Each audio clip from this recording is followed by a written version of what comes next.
A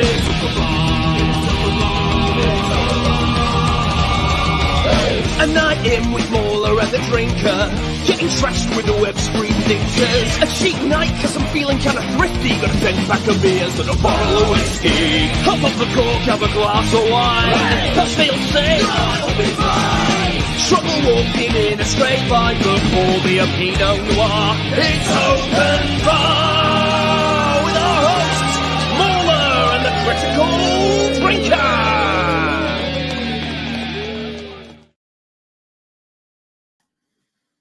Alrighty, hello everybody. Woo! Welcome to our first open bar of 2024. It's good to be back. Yes, good to be back. I haven't been here since it's been like a whole year. I was gone. It really has, yeah. How are things without me? Because we only do open bar once a year, as we've already established, and so yeah, it has been a long time. Yeah, we just about muddled through without you, but it was just not the same. It wasn't. No, the same. I can't imagine. I had Little Platoon. He's posh and kind of English sounding, and you know it was a good substitute, but just wasn't you, Mauler. It wasn't the same. So, okay, I accept that I had to return, and here I am. I was going to be drinking a lot. I still probably will, but it was what, last night that me and Metal drank, I think, way too much while playing Simpsons Hit and Run. I don't know if you've heard about this. Everyone kept asking why you weren't on the stream. Yeah. Well, I should have been just grab him. It's like I could just sense, like, Mauler's getting drunk somewhere right now. I need to go there. Believe me, though, I would love to get drunk and play Simpsons Hit and Run with you. That would be great. Well, you know what? One day I will come down to Wales and we will do that together. And excellent. It'll be lovely. There we go. Drunk driving. Woo, yeah. Anyway, well, we've got quite a panel tonight, actually, and we've got a whole bunch of people. We should start bringing them in, I reckon. Yes. All right, this first one you're probably quite familiar with since you've been like living with him for the past week. He is here all the way from Germania. I think that's where it is. Well, right now it's from Britain. Well, yeah, that's true. Coming at us live from Mauler's house. It is Metal Commander. Hey, that's me. Welcome back, dude. It's good to have you back. Yeah, thanks for having me back on. It's always a fun time. I got my brewski right here. Excellent. And I approve. I'm good to go. Obviously, without a camera this time because I don't have my setup. Not cutting out, Yeah, so yeah. I think we're doing Yeah, we got him his own separate room with his own separate. I totally gave the game away and told everyone. But yeah, apart from that, and yeah, you got your own room now. You can get naked if you want to. Reaper making his way here all the way from Liverpool. Good to have you back, man. Oh, sorry, I was drinking. There we go. Perfect. Getting into the swing of things already. I like it. Yeah, how you doing, mate? Yeah, thanks for having me back anyway. Excellent. No, that's good to have you on, man. It's just like they do. You start drinking, and he's like, "Here he is," and you're like, "Oh, you fuck." I need to ping people first before I bring them in. These intros will take a while. Yeah. We're getting through it quicker than expected. Yeah, and last up, you guys know him, you love him, and he's been absent for a while, and it's great to have him back once again. It is a Gundam. Hey, man. Yeah. Hello and welcome, children. Okay. I'm drinking heavily. Excellent. That is what I like. How you doing, man? And Happy New Year to you. Oh, it's a new year. Forgot about that. New Year, same old shit. Already been demonetized and flagged for some sort of bigotry. Yes. They can't keep a good heterosexual down. The trans community will never stop me. That is exactly why you keep getting a target on your back. You just can't mention it. You can't mention it. But yeah, thanks for coming on, man. Yeah, it's the new dark age. I saw your Reddit post about me, you little fuckbags. Guess what? You're fucking right. I said the things I said. And the hetero strikes back could be the movie here. Anyway, well, we've got our group assembled and we're ready to go. As I mentioned before, Jedi was good enough to send us through a list of quotes, and it's very relevant to what we're going to talk about tonight. It's a list of Rey's 15 greatest quotes from the Star Wars sequel trilogy. Are you ready for this? The show drinker. I'm not sure. And I'm like, what are we going to talk about? And then you're like, Rey's 15 greatest quotes. Like, oh, spoiled. I legit... Because I think we talked about this before. Like, I've been now with Rey for 3 entire movies. What is that, like 8 hours at least of content?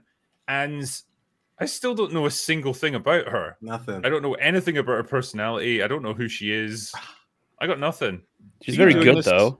Because I made you watch Chris Stuckman reviews. Is that what's happening? I think it is, yeah. Wow. No, she's like a male order bride. After having watched Chris Stuckman reviews, I can say that Rey is a good character because I liked her. And she has interesting development. She's played by Daisy Ridley, who has also been in such movies as... no, I got nothing, actually. Tricky, you weren't there when we did check out his Force Awakens review, were you? I was not there. No, I had to leave. Did I inform you about it? I can't remember. Don't think so. Oh my God, this gets funnier every time that I get future releases. It will garner great respect. Oh, man. Poorly aged things. Yep. He even says, hell, The Empire Strikes Back received a surprisingly lukewarm response upon its initial release in 1980. Oh, you can always rely on Chris for the corporate approved studio mandated takes on anything, really. Yeah, great insight. He pictured this like utopia for Star Wars going forward after TFA, but in reality, it's this like burning, death-ridden fucking chasm of poison. You're like, oh, damn. Yeah. How big's his book? Wait, what was that? Sorry. How big's his book? Oh, like the book isn't. Is it a pamphlet? It's a 50 movies recommendations book. It's called the Film Buff's Bucket List. Oof. The hilarity, of course, being that he recommends films that I don't think you've not heard of a single one of these, Drinker. And I'm going to go ahead and hazard a guess you've seen every one on this list. You probably, yeah. Which is a really weird film buff bucket list to tell people you should see Lord of the Rings, Pirates of the Caribbean, and X-Men 2. Well, the funny part is it's only Return of the King that's on that list. Yes, the other two don't make it on. Yeah, you got to make sure you see Return of the King. All right, it's a pretty weird list. You can come into that, yeah. No, it was quite the experience the other night when we watched his best movies of 2023, and his justification were fantastic. It was pretty much, I like this movie because I thought it was good. Moving on. It's crazy seeing it back to back, like over and over, how vapid he is. He just has nothing to say for someone who loves film as much as he claims to. It's weird. Yeah. Wow. Did he have any good takes throughout that whole thing? The problem was it was hard to. There was so he just says film good or film. He doesn't even allowed to say film bad anymore. Yeah. He made a video about how he can't say film bad. So really, I mean, that the most controversial thing we read all night is his Signs review from this book. He says that everybody misunderstood Signs and that it's really good. It's funny because like the closest he got to acknowledging that last year was a fucking calamitous disaster for Hollywood was to say there were some movies that didn't quite connect with audiences in the way that they were hoping for. This is why so disengaging. Like listening to that, you're just like, why are you dancing around just saying that it's been pretty bad? Why can't you just say that? It's not that hard. What's been bad? Star Wars? Oh, definitely Star Wars. If we can't ruin my buzz right now. Let's see if we can get on track with this. We'll kick things off with some light-hearted quotes from the sequel trilogy. So these are some of Rey's pearls of wisdom that will really give you an insight into who she is. Number one, I know all about waiting. That's it. Yeah, me too. I've been to the airport before. I am demonically familiar with the sequels, and I'm not even sure when that. It's when she was cleaning a BB-8, and like he was waiting for Poe, and like, oh, I'm familiar with waiting because she's just experiencing rain for the first time. Like, okay, that's a tiny little piece of character development. We're begging. But by 9, she can sail a boat. Yeah. In a storm. Yep. Captain of the high seas. Yeah, I remember that. Next one, you will remove these restraints and leave this cell with the door open. So that's that one, yeah. That's when I knew Star Wars was dead. That's when the movie started following me on first watch. I was like, okay, this is what the Force is now. We're just It's already over. I could feel it in my nutsack as it receded into my asshole. Wow. Next up, I need someone to show me my place in all of this. Now that was actually a studio note from Rian Johnson, but they just left it in the script and gave it to Rey. So. And he said, "Look at this rock" instead. Like he didn't help her at all. He sucked. Oh man. Next up, acute observations of other people that she's able to make here. I've seen your daily routine. You're not busy. Oh wow. Oh yeah, she says that to Luke because he's just sucking on the milkies. You know, that's all he's doing. Fishing. This is where fishing. This is where she goes deep, right? Oh, boy. Something inside me has always been there, But now it's awake, and I'm afraid. I don't know what it is or what to do with it, and I need help. There you go. Oh, wow. Yeah. Brilliant writing. Then she showcases her romantic side. Do you have something?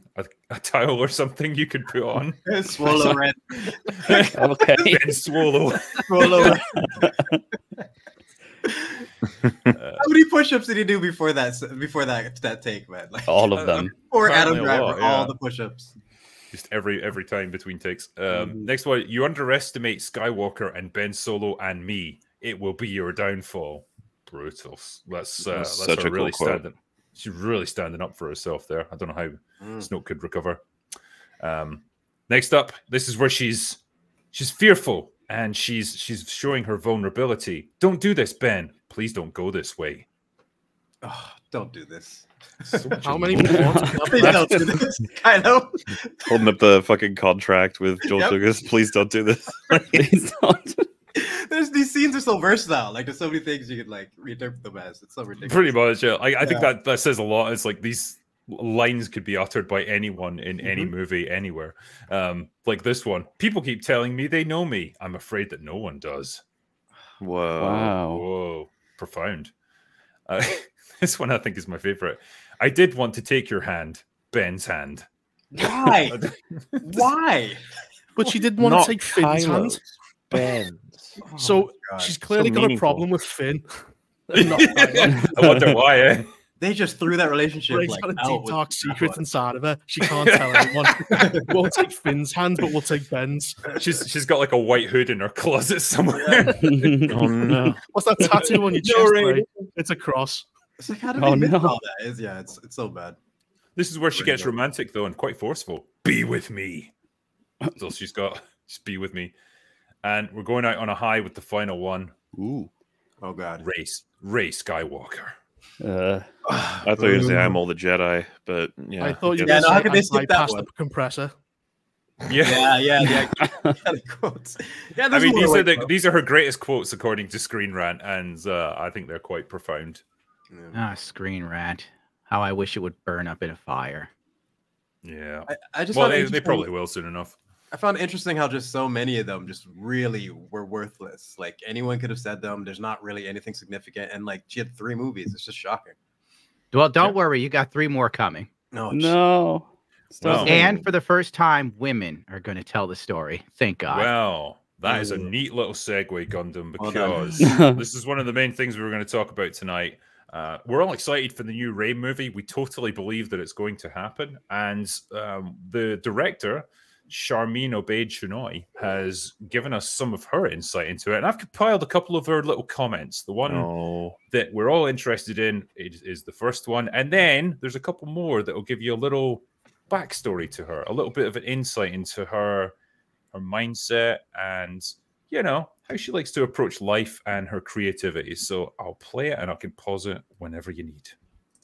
Very thrilled about the project because I think what we are about to create is something very special. And we're in 2024 now. And I think it's about time that we had a woman come forward to shape the story in a galaxy far, far away. No, we're all excited about that. For 2024, sure. the year of the woman. It's current year.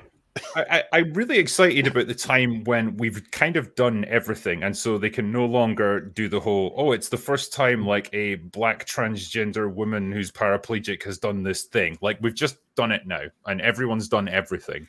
It's all been done, damn it. How many firsts can we have at this point?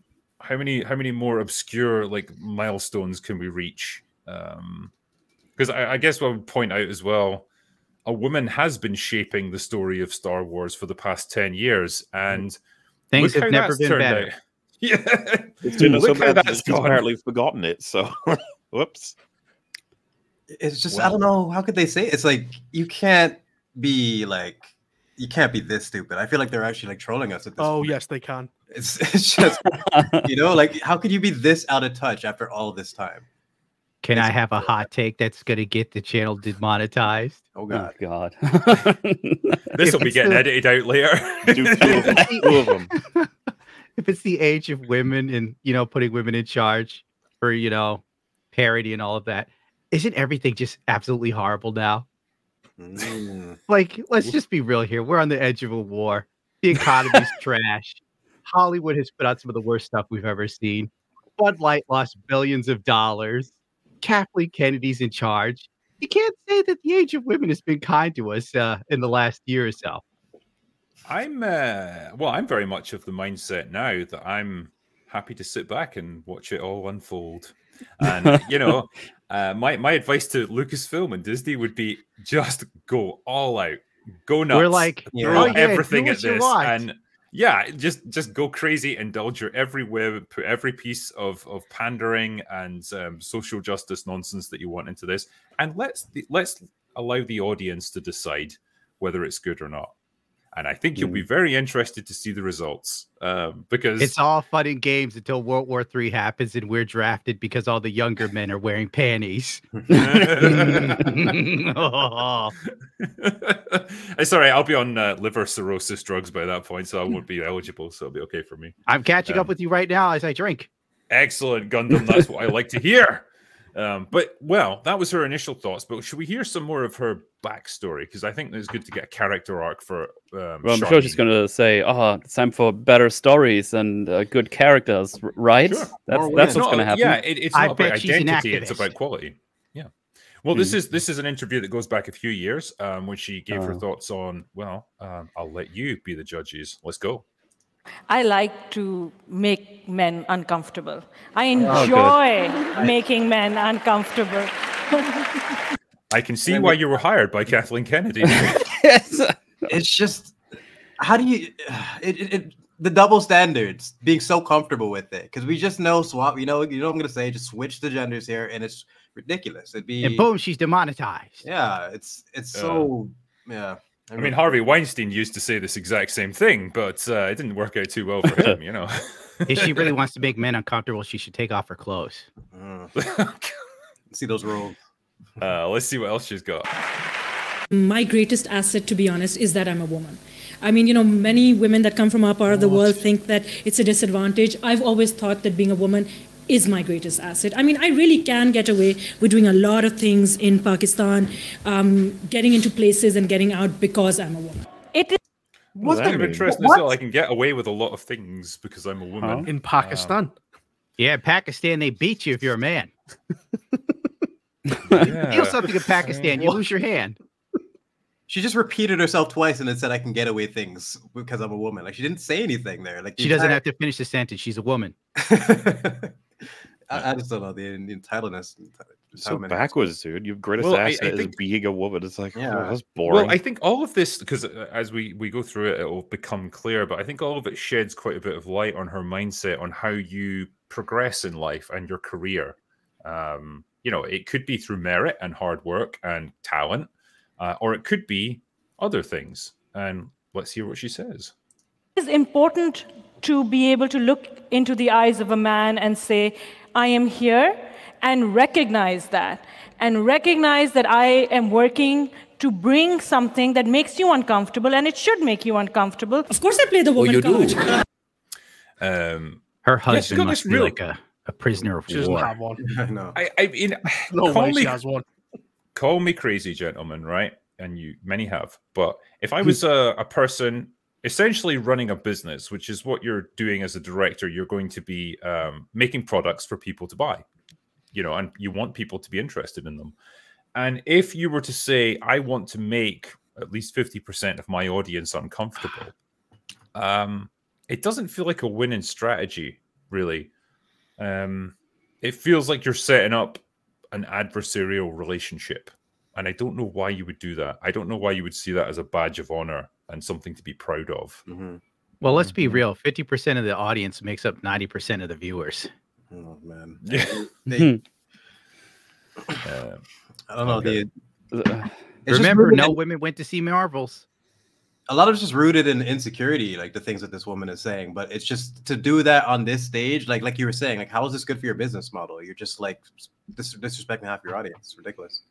She can do what she wants. She's a woman. You bigot. There's an element of, I don't know how you describe it, almost like spitefulness. Arrogance. Well, vindictiveness almost about it, where it's like I literally hate half the people on this planet just because of what they are, and I want to make them uncomfortable. And I just think, why? Like, what did they do to you that was so bad that you hate all of them? Somebody was step for a date. Jeez. It all began with prom. But that's why I'm saying it has to come from some serious type of insecurity, like to be able to take it to this stage where you have to, like, you know, be that vocal about your disdain for men. Yeah, I can't imagine the amount of women that hear stuff like this and they're like, "What the fuck?" Yeah, it makes it difficult for them too. Like, don't throw me under the bus with your bullshit. What prior film experience did she have before this? Well, she is a woman. She made documentaries about being a woman, I think. Yeah, because I was kind of curious actually about her, her experience. So I looked up her IMDb profile, and it's all documentaries from what I can see here. About women? Like, what is she doing? Yeah, so she's been a producer on, Student Athlete, Woman with Gloria Steinem, Girl in the River. I called it. Three Brave. These are all producer credits, by the way. She was executive producer, which means she did nothing at all. Three Brave, Song of Lahore, Yo, Yaqueen. But in terms of her directing talent, let's see what we got here. Yeah, True Stories, Reinventing the Taliban. Sounds like a 5-star film. Ms. Marvel, she directed an episode of that. No, sorry. Oh, Jesus Christ. On. 2 episodes of that. No. That's more than qualified, to be honest, though. I want to see the Taliban one. To be fair, Drink, you could claim anything and no one would fact check because no one's seen anything to do with that ever. No credit, no evidence that the show existed. Yeah, I mean, they're all, a lot of these will be Pakistani productions, but like, as far as I understand it, she is a journalist and a documentary filmmaker and an activist.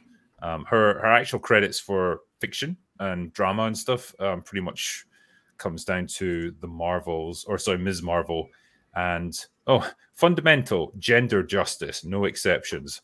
Oh my God. Gender Justice. Sounds cool. Yeah.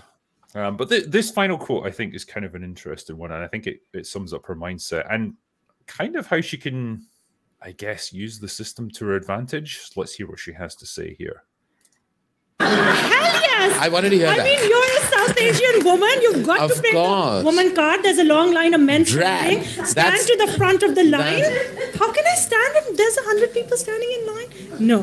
When you can play the woman card, you play the woman card. The damsel in distress. I mean, don't I look like a damsel in distress? The fact that you say that sometimes that you use that card is immensely interesting for me to hear, because very few women.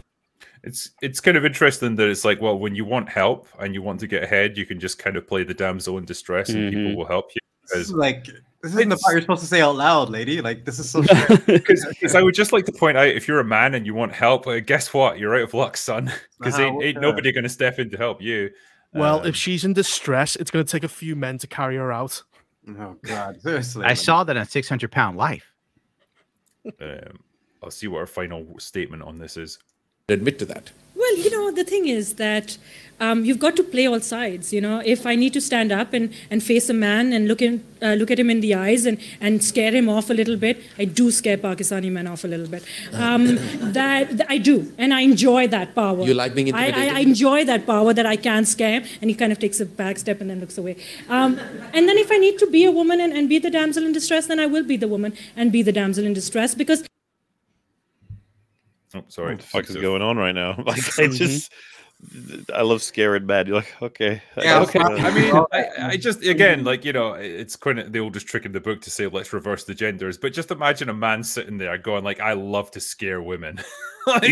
Just look down on them and just look them in the eye and make them afraid. Like, look what she just said. It's so fucked up. And she says it so casually. Like, it's nothing. It's crazy. It's just again, like I said before, it's such a strange mindset to have, to really take pleasure in hating on half the population just because of what they are. And like, they haven't done a single thing to you. Like, you don't know them in the majority of cases, but you just hate them anyway.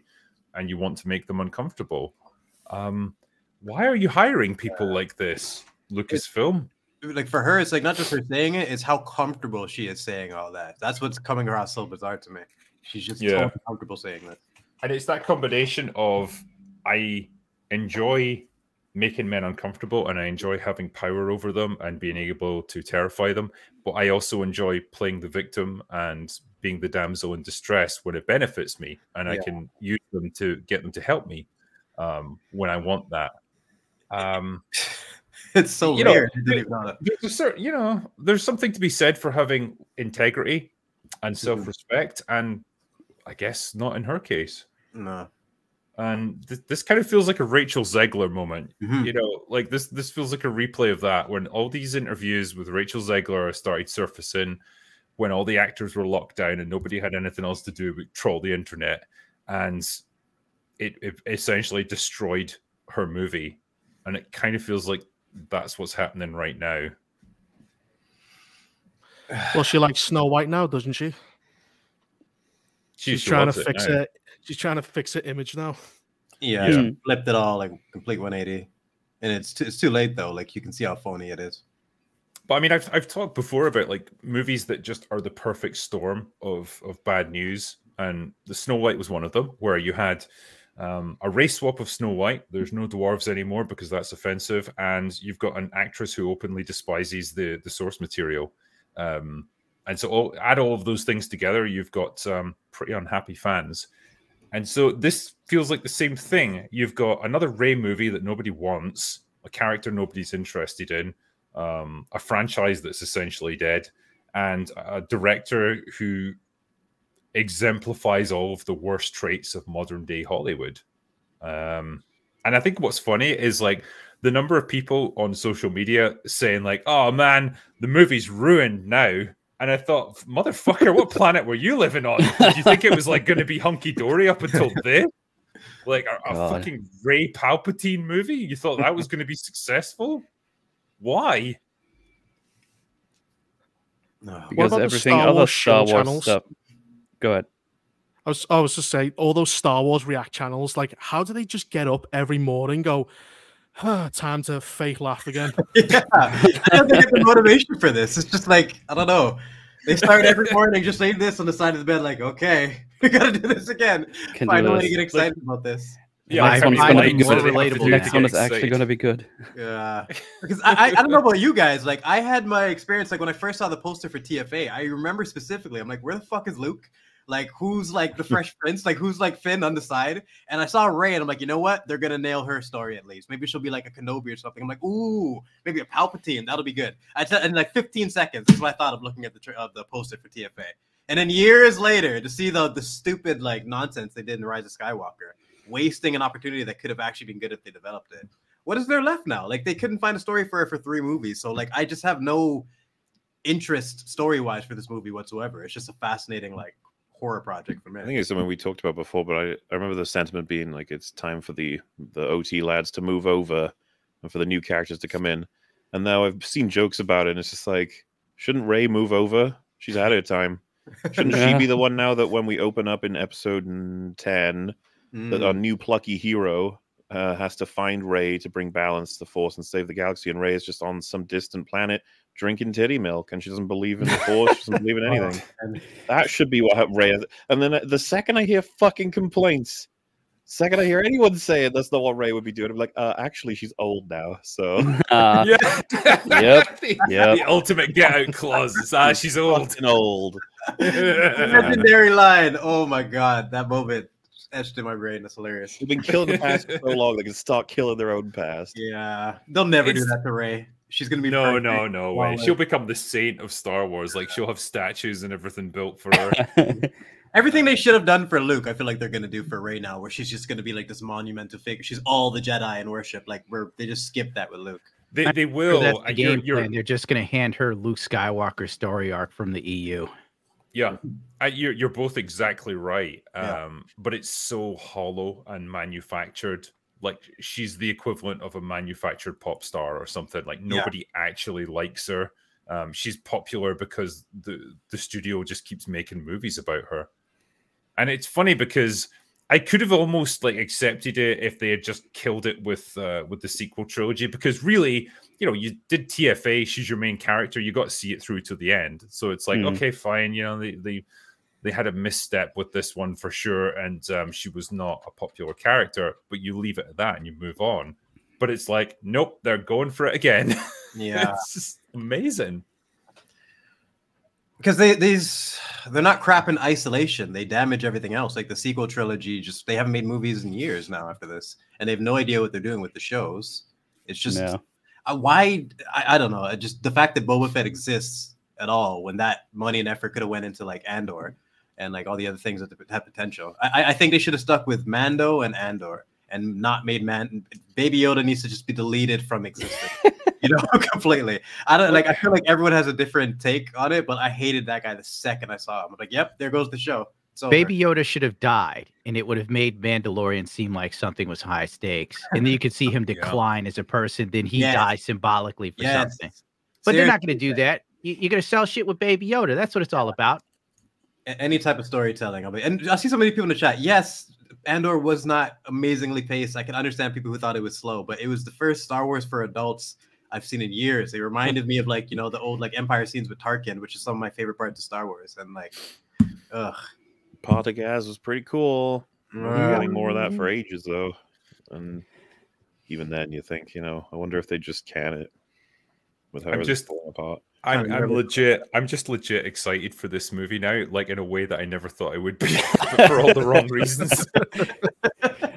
It's just is it going to be 10, 11, 12? Is that like what they're going for? No, this is a standalone Rey movie, as far as I know, because then there's two others getting made by two other people, and it's like they're not really connected. Because I thought there's a Dave Filoni one, isn't there? It's like the Dawn of the Jedi. I can't wait to see the box thousands of years in the past. Yeah, it's going to be like Solo already ruined everything. Like in terms of Star Wars' clean record, like it's. Even Rise of Skywalker pulled in the money, so to speak, but there's just no fucking way a Rey movie coming out these days is going to crack anything close to what they want. I think it's kind of over for Disney. How is there not someone up there who's telling them this? Like, not discussing it, just being like, no, there is no math works out that we make money from this. None. Well, I'm pretty sure they're surrounded by yes men. Yeah, I mean, if you've got Kathleen Kennedy, who's essentially one of the most powerful people in Hollywood. Regrettably, probably doesn't hear the word no very often. Or this is a bad idea, or the Star Wars trilogy didn't do well. The fans dislike Rey. These are phrases everyone hates you. But I don't know. I genuinely don't understand how she's still in a job after Indy 5. I've heard nobody wants the job. Wait, was Rey in Indy 5? Oh no! Just the fact that he's just destroyed all these iconic characters, like I mean, it's just like you've burned through Star Wars, you've burned through Willow, and you've burned through Indiana Jones. You are all out of franchises to ruin. There's nothing left. Willow was so bad they actually memory it.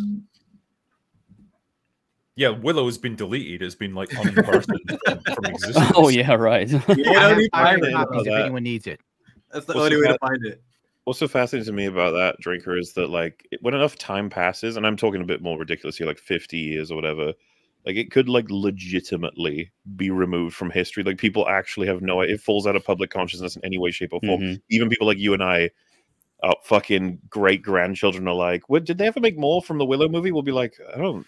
Well, you think about it this way, right? Like, because if they did produce like Blu-rays and box sets for the Willow series, I can't imagine that many people bought them. No. It's got to be in the hundreds. No way they did, right? Because they've only just done Mandalorian. Like they've only just made box sets for that. So the idea that they would be making it for fucking Willow, the show that they've deleted off their own streaming service, no way. Yeah. So like it would be quite easy for them to just make it unavailable to the point where people just forget that it even existed. Okay, I'm looking it up. Disney did not make the Willow DVDs, but you can buy Chinese knockoff Blu-rays of it. Oh, sick. That's how you can save the memory. It's out there. I think Warwick Davis has probably bought like 500 of them already. Definitely, yeah. Everyone gets a Willow giving them all to his friends and family. Yeah. Like, hey, I was in this other TV show. Yeah, sure you were. Happy birthday. It's funny. Look, I was in something else, honey. So passionately like defending the nature of it being available, but watching his performance, you would never have guessed he gave a shit about it at all. No. Oh, I can only get through one episode of that show. It was just terrible. I got do through wonder.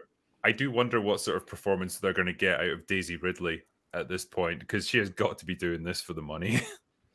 Daisy had no work outside of like Star Wars after it bombed. Yeah, no, she played the dead body. That was before Star Wars. Oh, never mind. Then, yeah. She was in Toast of London. She was in that weird sci-fi movie with Tom Holland, wasn't she? Nobody saw that. Yeah, I mean, nobody did see that. And then she was in another movie just recently, which made less than $1 million globally. Wow. Well, yeah, she tried, but she's going back to filmography. Just going around desperately. Please give me something. Please. I just want to act in a real movie. Please. I don't want to go back to Star Wars. This is like probably the best move for her. Like, this is probably the best move. Make some big money with this. It's her last chance. She's not that talented of actress, and she's not a big star. Like, this is the best play for her. I can't even like really hate. So, well, here we go. Right, since Invest Rise in of Bitcoin, Skywalker, Daisy. right? She has been in Star Wars: Rise of the Resistance, which was a short.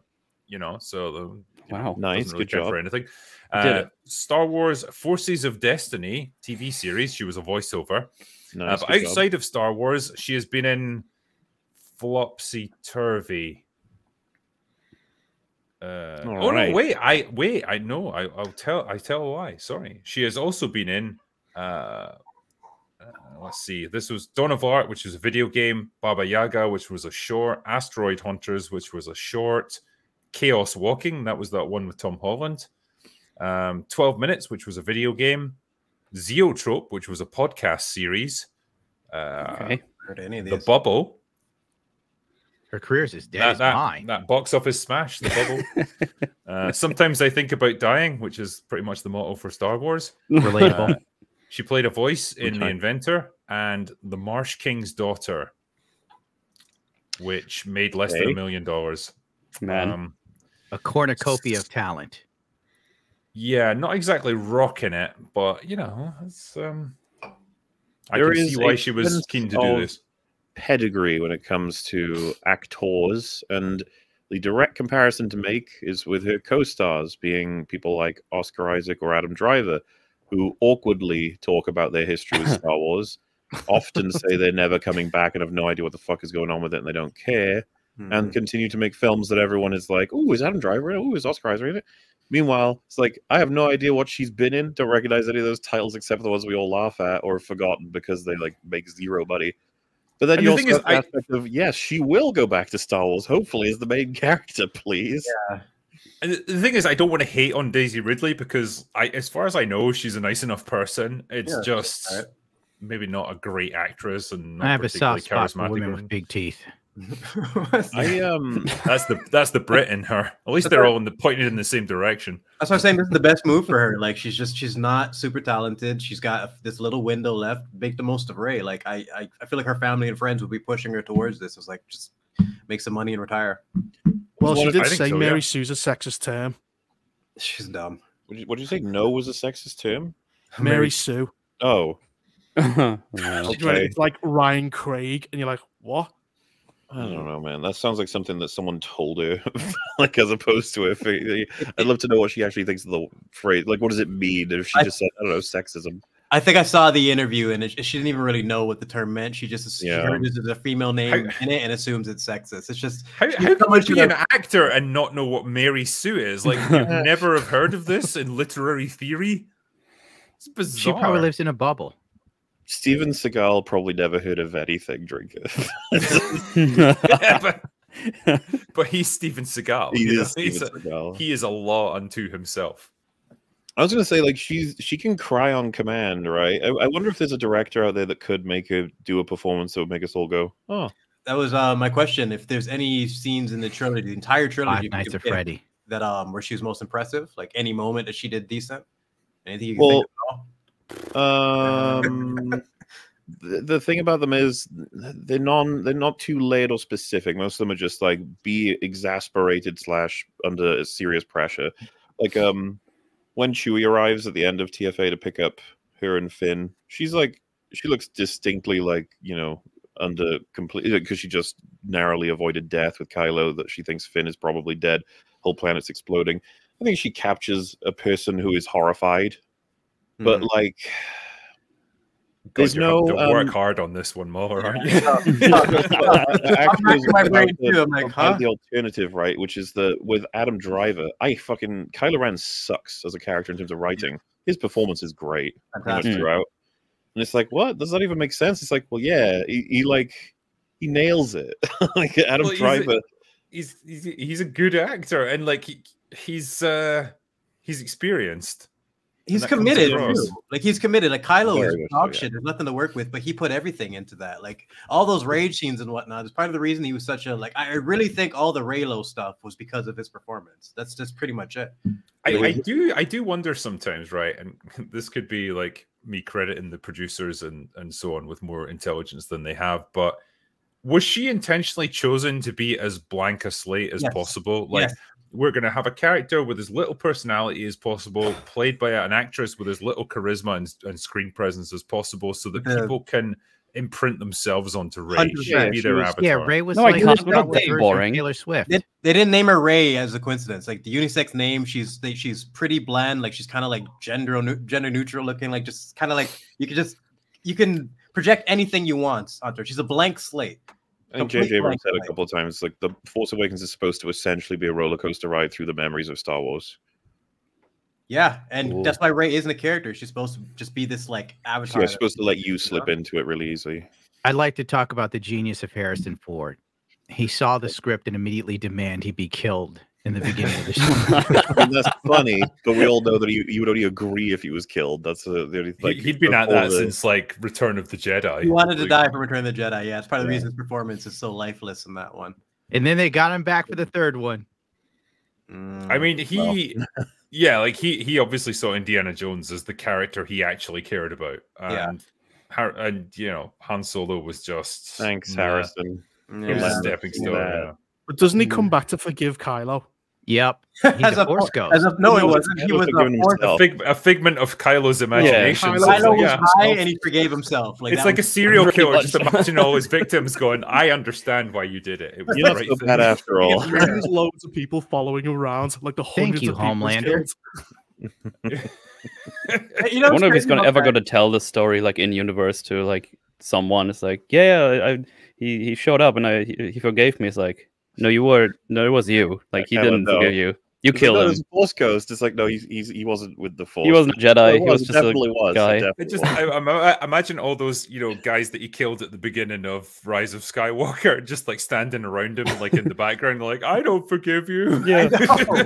Fuck you, Kylo. Fuck you. I had a wife and kids. And then he throws away my job. You killed me by moonwalking. What the fuck? Oh my god, the moonwalk. He throws away his lightsaber and then goes to fight the Knights of Ren unarmed. Like it's just so fucking stupid, man. Like everything about Kylo in that line, and he doesn't speak again after that moment with his father. I think he says "ouch" and like that's his last line of the entire. Wasn't it you, Mauler, who pointed that out? Like his final line is pretty much. Yeah. I mean, it's suitable, isn't it? I don't know. He did a hard and that was about it. Yeah. Falling into the pit, just go like, fuck this show. Yes. Why didn't Kylo revive Rey and then when he dies, she revives him and they keep moving closer to the ship? So it's like a game of tick. So he tags her. He carries her like a few steps and then he falls down and she picks him up and then he starts running to the ship to heal.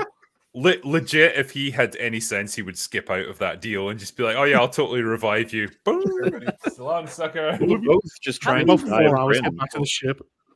I think that kiss was one of the most awkward moments in all Star Wars history. It comes out of nowhere. It's got to be up there for sure. You can tell how uncomfortable the actors even were doing it. It's like they really felt like two complete strangers that had just been told, "You must kiss now or die." Yeah, I just wish Finn was watching it. Finn's just watching it going, Rey! That became so funny. Does anyone remember the third girlfriend for Finn? Because they give him Rey, Rose, and then does everyone remember the third one? The black chick at the end? The girl with the afro. Like, yeah, does anyone remember her name? No. Ex-Stormtrooper as well, right? I don't know her name. Really? Nobody knows her name. No. Which is, it's so amazing that the movie managed to even take that away from him. Like that was the one thing that made him kind of interesting. You were a stormtrooper who like broke his programming and turned his back on the Empire. Like, oh no, there was actually hundreds of you. You're not special in the slightest. as crappy She was as also Lando's daughter.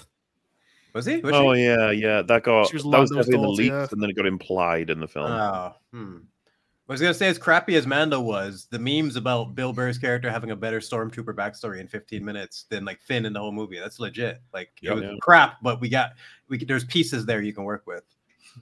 It's one of the best and most serious Disney characters. Fucking, they brought a Bill Burr cameo in to do it. It's like, what? Hey. Yeah, the stuff you could have done with Finn. Like, if you just had a serious writer working on this, like an ex-stormtrooper who's dealing with all kinds of emotional trauma and trying to break his programming and like all the horrific flashbacks to the things that he's done and the fact that he's murdered his own comrades to escape. So much that is fertile ground for character development. There's reams of stuff you could do with that. Instead, they just make him into a joke. Sure. Was like John Boyega was right on the money. Like by all accounts, he fucking hates these movies, and he's every right to.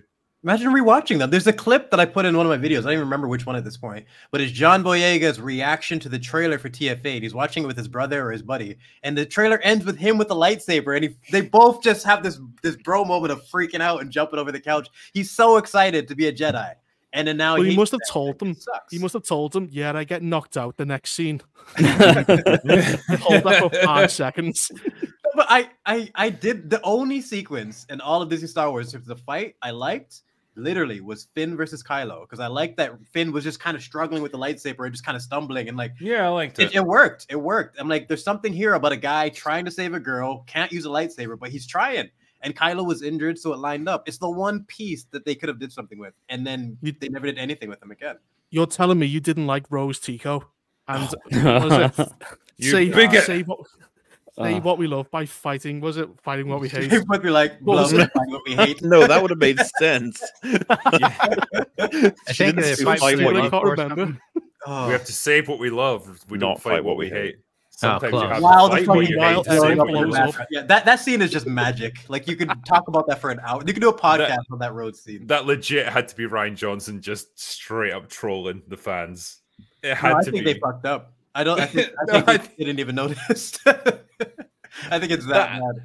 That had to be him just being like, okay, pseudo-intellectual bullshit, philosophical nonsense. Let's just throw it in there. And if we wrap it up in a big emotional moment with an explosion and the swell of the orchestral music, it's going to sound amazing. And nobody's going to know that I'm taking the piss out of them. Mm-hmm. But he also showed that Asian women can't drive as she drove right into Finn. Yeah. Okay, who said it? If someone just a couple days ago was saying about the imagine that happened to the pilot in Godzilla -1. Like someone imagine Rose popping up there at the end of that movie. It's just a ridiculous scene in so many ways, and like the way it's aged. Has that lady done anything since Kelly Marie Tran? Good I haven't question. seen her. The one thing that I did enjoy about The Rise of Skywalker was the fact that they gave Rose Tico about 1 minute of screen time. Her entire character arc is pretty much, I'm going to stay back at base and research stuff. So good luck. I'm very busy. I can't help you in the front lines. I have to go back to my home planet. I'm sorry. Disgusting that JJ would do that. It's like sequester her. It's like, bro, JJ is trying to make up for zero characterization across 2 movies. Yeah. So in terms of what she's done since Star Wars, she did Monsterland, which was a TV series. Wow. She was a voice in The Croods, A New Age. Wow. She's done a lot of voiceover work. Kelly Marie Tran performs You and Me, but mostly me at Miscast 21. Wow. That exciting, I think. Lego Star Wars Summer Vacation. She was a voice. Wow. The Young Star Wife. Wars kills another career. Yeah. And Once Upon a Studio, which was a short. And she was a voiceover in a short. Yeah. Okay. Good going, Kelly. Wow. Oscar worthy. Yeah. Star Wars is killing more careers than it's actually building. Yeah. So we have a lot like YouTube. Oscar Isaac. That's pretty much it. I mean, I said this on Twitter the other day when all this stuff first erupted. I just said, how many YouTube careers is this new Star Wars movie going to launch? A lot. because like the backlash to it already, and it's not, they haven't even produced like a single frame of the movie. They haven't got any stills or anything like that, but like the antagonism towards it is already massive. I just think it's going to become the next Snow White and the Seven Dwarfs or whatever, or the Marvels. I'm foaming at the mouth for the trailer. Are we still waiting for the Acolyte? Yeah, I forgot that exists. We're waiting for it. We're not anticipating it. I did like this one as well. When I heard about the latest announcement regarding the Rey movie, all I could think of was a quote from a wise man: "Building a movie around an invincible, unstoppable plank of wood isn't a winning strategy." That was my quote for the Marvels, but yeah, I think it applies to Rey just as much. But I was going to the year for sure. Marvels was just unwatchable. It's Black Girl Magic. Oh God. Oh no. All the jokes aside, it's like it's the one Marvel movie where I had the most trouble getting through, like cringing, digging my nails into my seat, trying to like just go watch Aquaman 2. It's worse. Really? No, I think I would dispute that one, man. Yeah. The Marvels was definitely worse. Marvels was tough. Like Doctor Strange is just, is just bland. Like it's bland and forgettable, but like the Marvels is very memorable. I think for all the Aquaman is worse. It just is. Why? It's got to be recency bias. You forget how boring that movie. They had cats. They were chasing cats for like 10 minutes, dude. How do you like? That was bad too. Like, but in my opinion, Aquaman just noses ahead. Aquaman 2 is just slightly worse than Marvels. At least there's something in Marvels I remember for being trash in a funny way. Aquaman 2, like, there's like, oh no, they took Junior. Oh, they got Junior. And I'm like, the kid being missing seems like so forced and meaningless. The acting was terrible. I'm watching fucking, what's that guy's name in the movie? Jason Momoa? Jason Momoa played Jason Momoa through the whole fucking film. That also bothered me. I mean, that's what Jason Momoa does in every movie. Well, he's I'm just bring back actors that make me feel like they're the character. Oh, like in the Marvels? Yeah.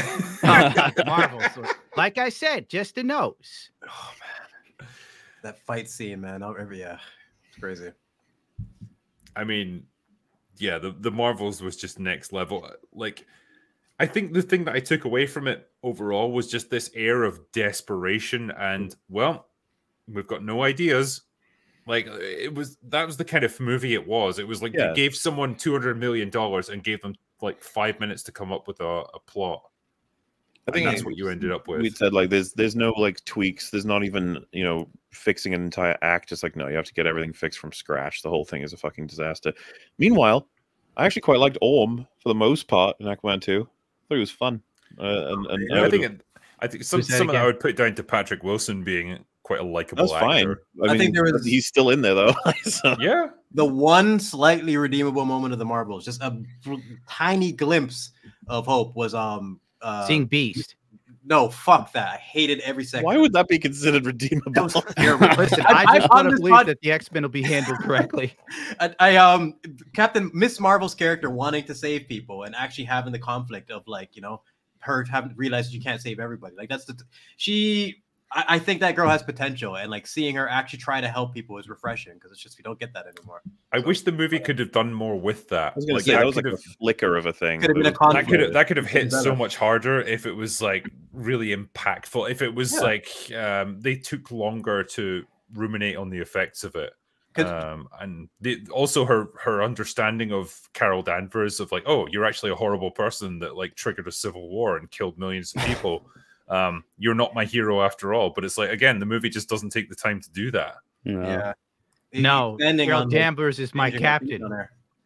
Yeah. Oh God, that line. Mm-hmm. My captain. Oh, my captain. The thing is, I know the actress won't even understand where that quote comes from.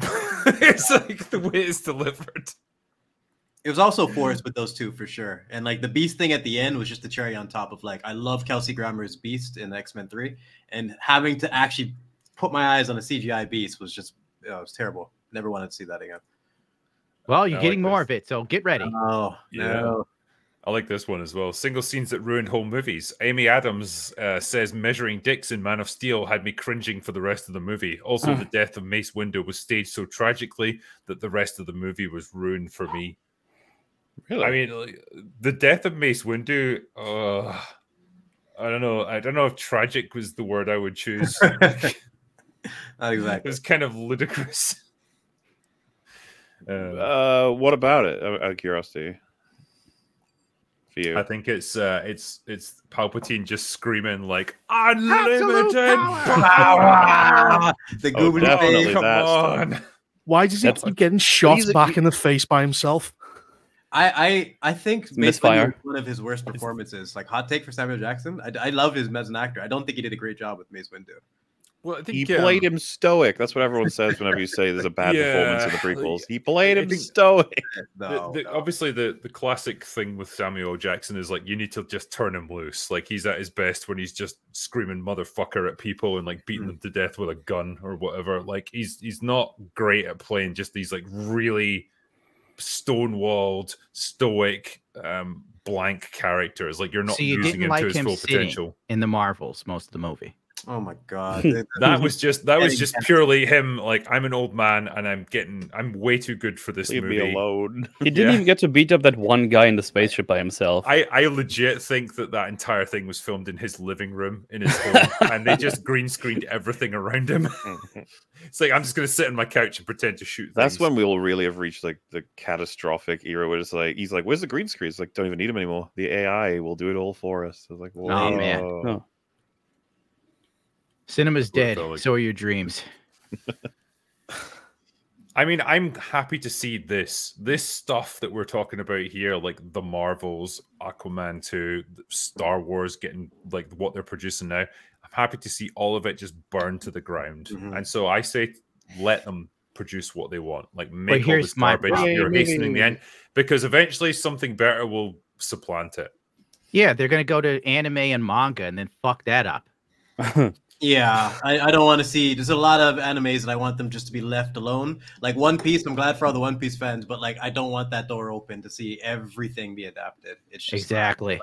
Well, if the original rights holders have got any common sense, they'll have their contracts written that they have creative control. Because what you end up with is something far better, and people actually end up liking it, and it makes the studio money. Yeah, it surely seems like a win-win situation for everyone. Bear in mind, there are some creators out there who would be like, whatever, they can fuck up that medium. I'll take the money and protect it in its like original form. Didn't like there's some artists out there who literally just don't give a fuck, and they'll just be like, yeah, I'll sell my IP this way, that way, and the other way. Just, the guy who wrote The Witcher. Yeah. I think that's more like he's a fucking terrible businessman and he's just like signs deals that make no sense. Didn't he do that? I'm sure they paid him like £12.50 for the rights to like, the entire Witcher to make the video games, and then just, they paid him like I know this very well. They paid him something like $8,000 to $12,000, but they were like, "Listen, Andre, we could pay this lump sum, or you could like be in on the video game and you'll make more money in the long run." And he's like, "Video games? Fuck that! Nobody likes those. Give me my money!" And they just gave it to him, and then they blew up, and of course he got pissed. Then he tried to sue, I think. Is the One Piece guy like the best example of someone who's really strict with other people adapting his material? Is he? It could well be, yeah. Because I like hearing about that. Any of those stories of people who are like, really strict for lore or just understanding storytelling.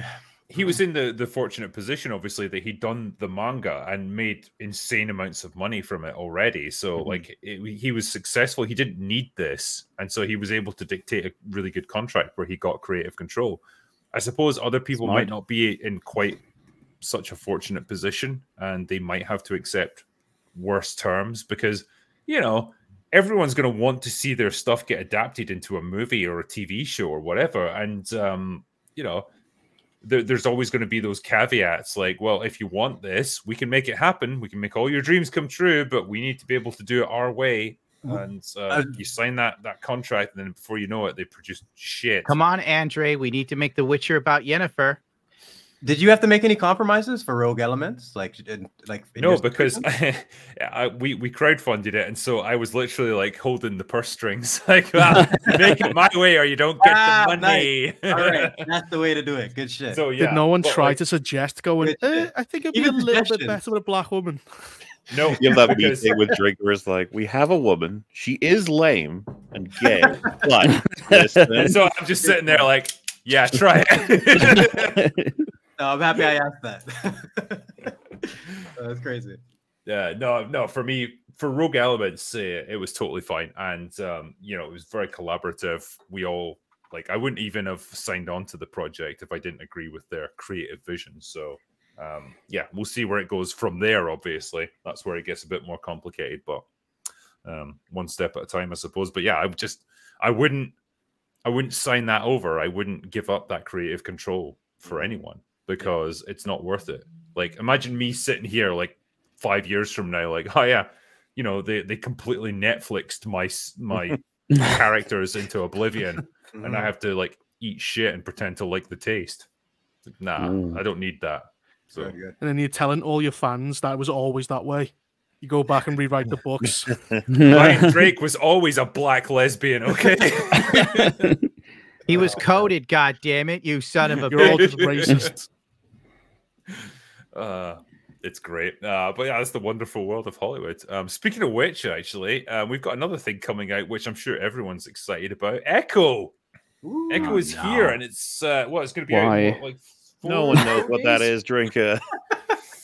Wow. I know strictly from Gary bitching about it over the years. That's the only thing I know about Echo. I mean, I was curious to see what it was going to look like, and they've leaked a little bit of footage because we've got the trailers and stuff. But I prefer to look at this, and it was a fight scene that's going to be between Echo and Daredevil, and I'm just going to let you guys experience this. The Devil Boy. And who knows? They might get them stream demonetized, but it's worth it because it's so hilarious. Here we go.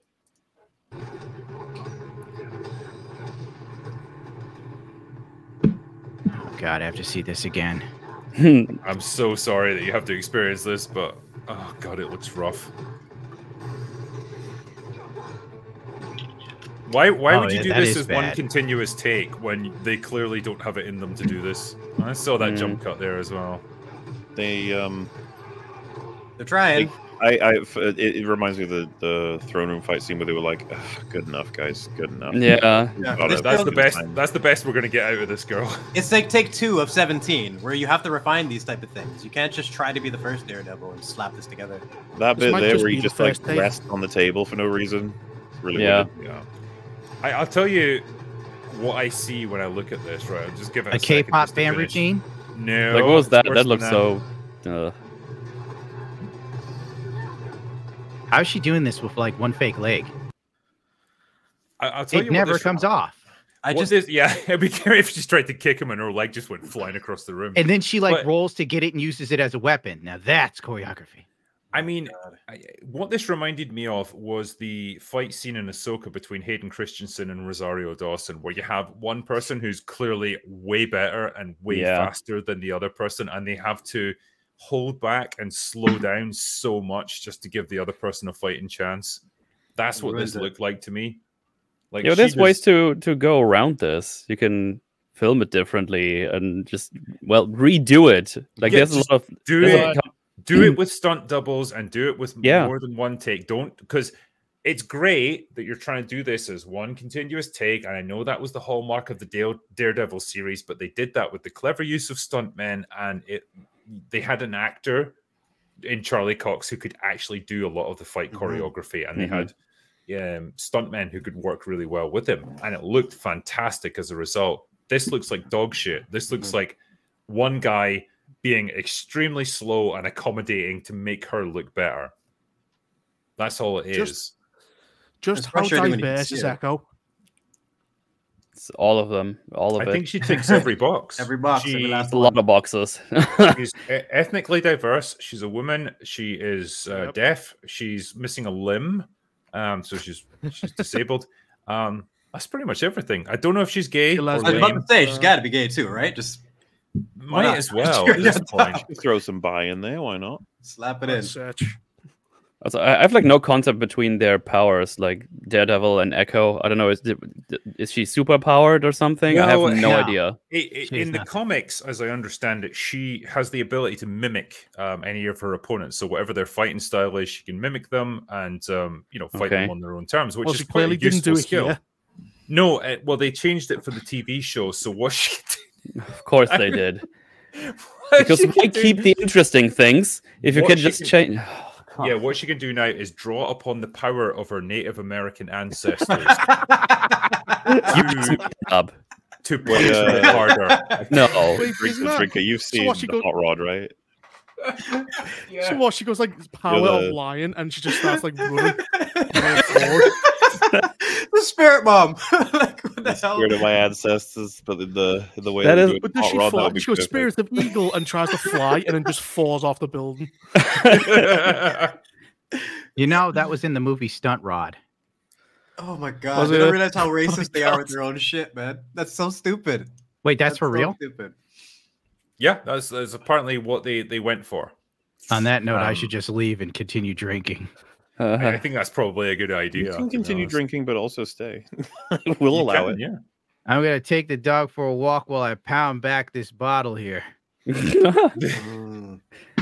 God bless you all, children. Thank you for having me. It's been an absolute honor, man. Thank you. And try not to get drunk with the dog. It doesn't end well. I have it in a paper bag so the police won't know. The dog's in the paper bag. That's awful. No, the dog's outside the bag. No, awesome, man. Thank you for coming on tonight, and I wish you luck. Cheers, buddy. Oh, I forgot to say, I'm going to have a live show soon. I don't remember the title. My agent told me to promote it, but I don't know what it is. So, yeah. Good promotion, Gundam. Good job. We're going to have strippers and hookers and booze. Good night. Thanks, man. Good night, sweet prince. You really nailed that promo right there. I'm proud of it. I'm convinced. I don't know what it is yet, but I'm in. Hey guys, I'm going to be doing a thing at a time. See ya. Are you free all year? I don't know what it's called either. Good stuff. Yeah, what the hell were we talking about there? Oh yeah, Echo.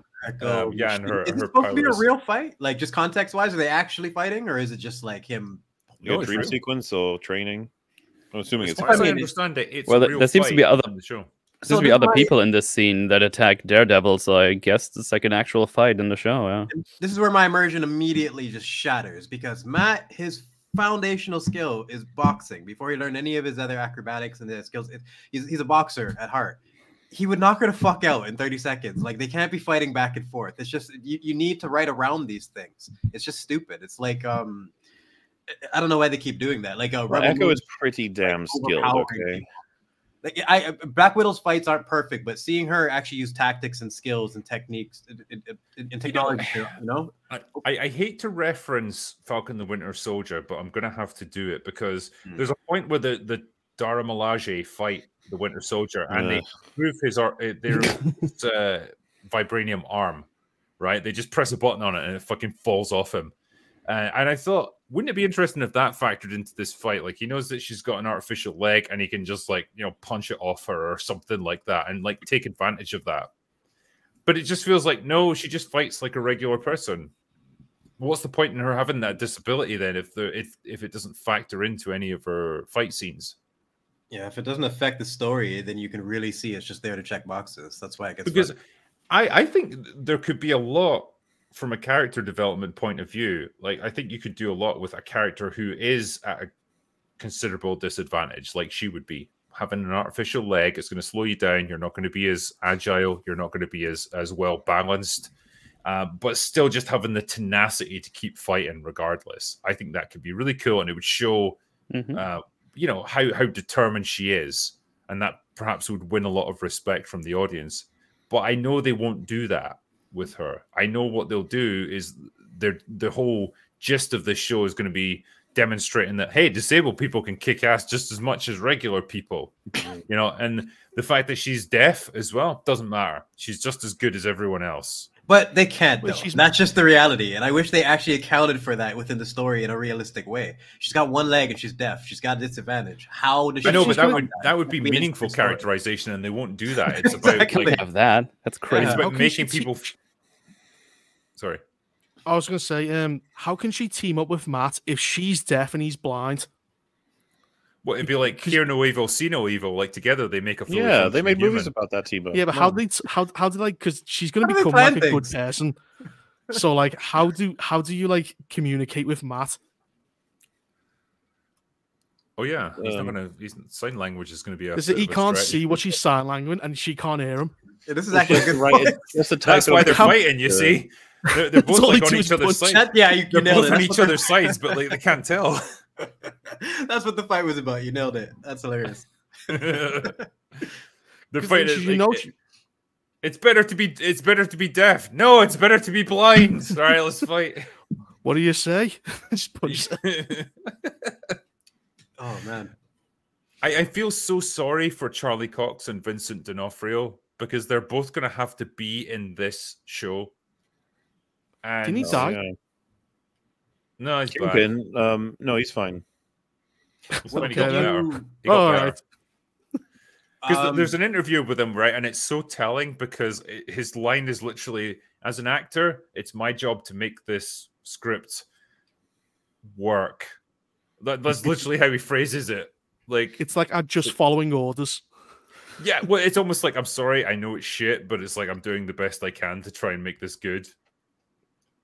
Yeah, wasting him is one of the worst things they could have ever done. Because I think like Daredevil season 1, some of the best Marvel content, and he's easily like top 3, top 5 villain in the entire series. His performance is so fantastic, everything about it, and just to waste that on a grounded level, which we need so desperately right now. Because after Thanos and all the craziness, you need to be able to just lower the stakes. And he's probably one of the best villains for a low stakes story, and now his mystique is just destroyed. Is Echo dropping all at once, or is it week by week? All at once. And I believe him on this one. They wanted so badly to cancel this entire show, but they couldn't find a way to. I believe that. So their best solution was, fuck it, we'll just dump it all at once, rip the Band-Aid off, and then move on. But the problem is that there's nothing else out. Mm-hmm. It's January, isn't it? It's like the dumping ground for so shit. All we're going to talk about is Echo. That is kind of funny. Hopefully they don't notice. You thought you were safe, huh? It's almost worth watching just to see how bad it is, but no, because people really care about Daredevil's character, so they're gonna check out Echo just like to see how it's utilized. Like the She-Hulk thing, I think it was smart for them to bait Daredevil because I watched it just to see like what they're gonna do with him. This mustard suit, it's terrible, but yeah, he's one of the few characters that people still have legit investment with, and I can't believe they're wasting him like this. Yeah, I was interested as well because there's. You remember when they were trying to hype up the Rings of Power and they got the super fans together to give their thoughts on it, and they were quite I do. diverse. Yeah, this is so bad. They've done something similar for Echo. And oh no! I'll give you the highlights because Echo Chamberlain was willing to troll through this stuff. It was basically one of those featurettes that you get on Disney Plus where they interviewed a lot of the super fans that were so excited for this show and they gave their thoughts on it. And so it's not a video so much as a series of still images, but it paints a picture of the kind of fans that they attracted for this show and how they see Marvel fans. So you can tell me whether you think this is representative of your average Marvel fan. Hold up here. Let's see what we got here. I'll have to just go through it. So we've got these guys here. It's the new MCU. Great. Quite an interesting look they've got going on. Yeah. Well, it's not the best of the bunch. I'll let it keep going.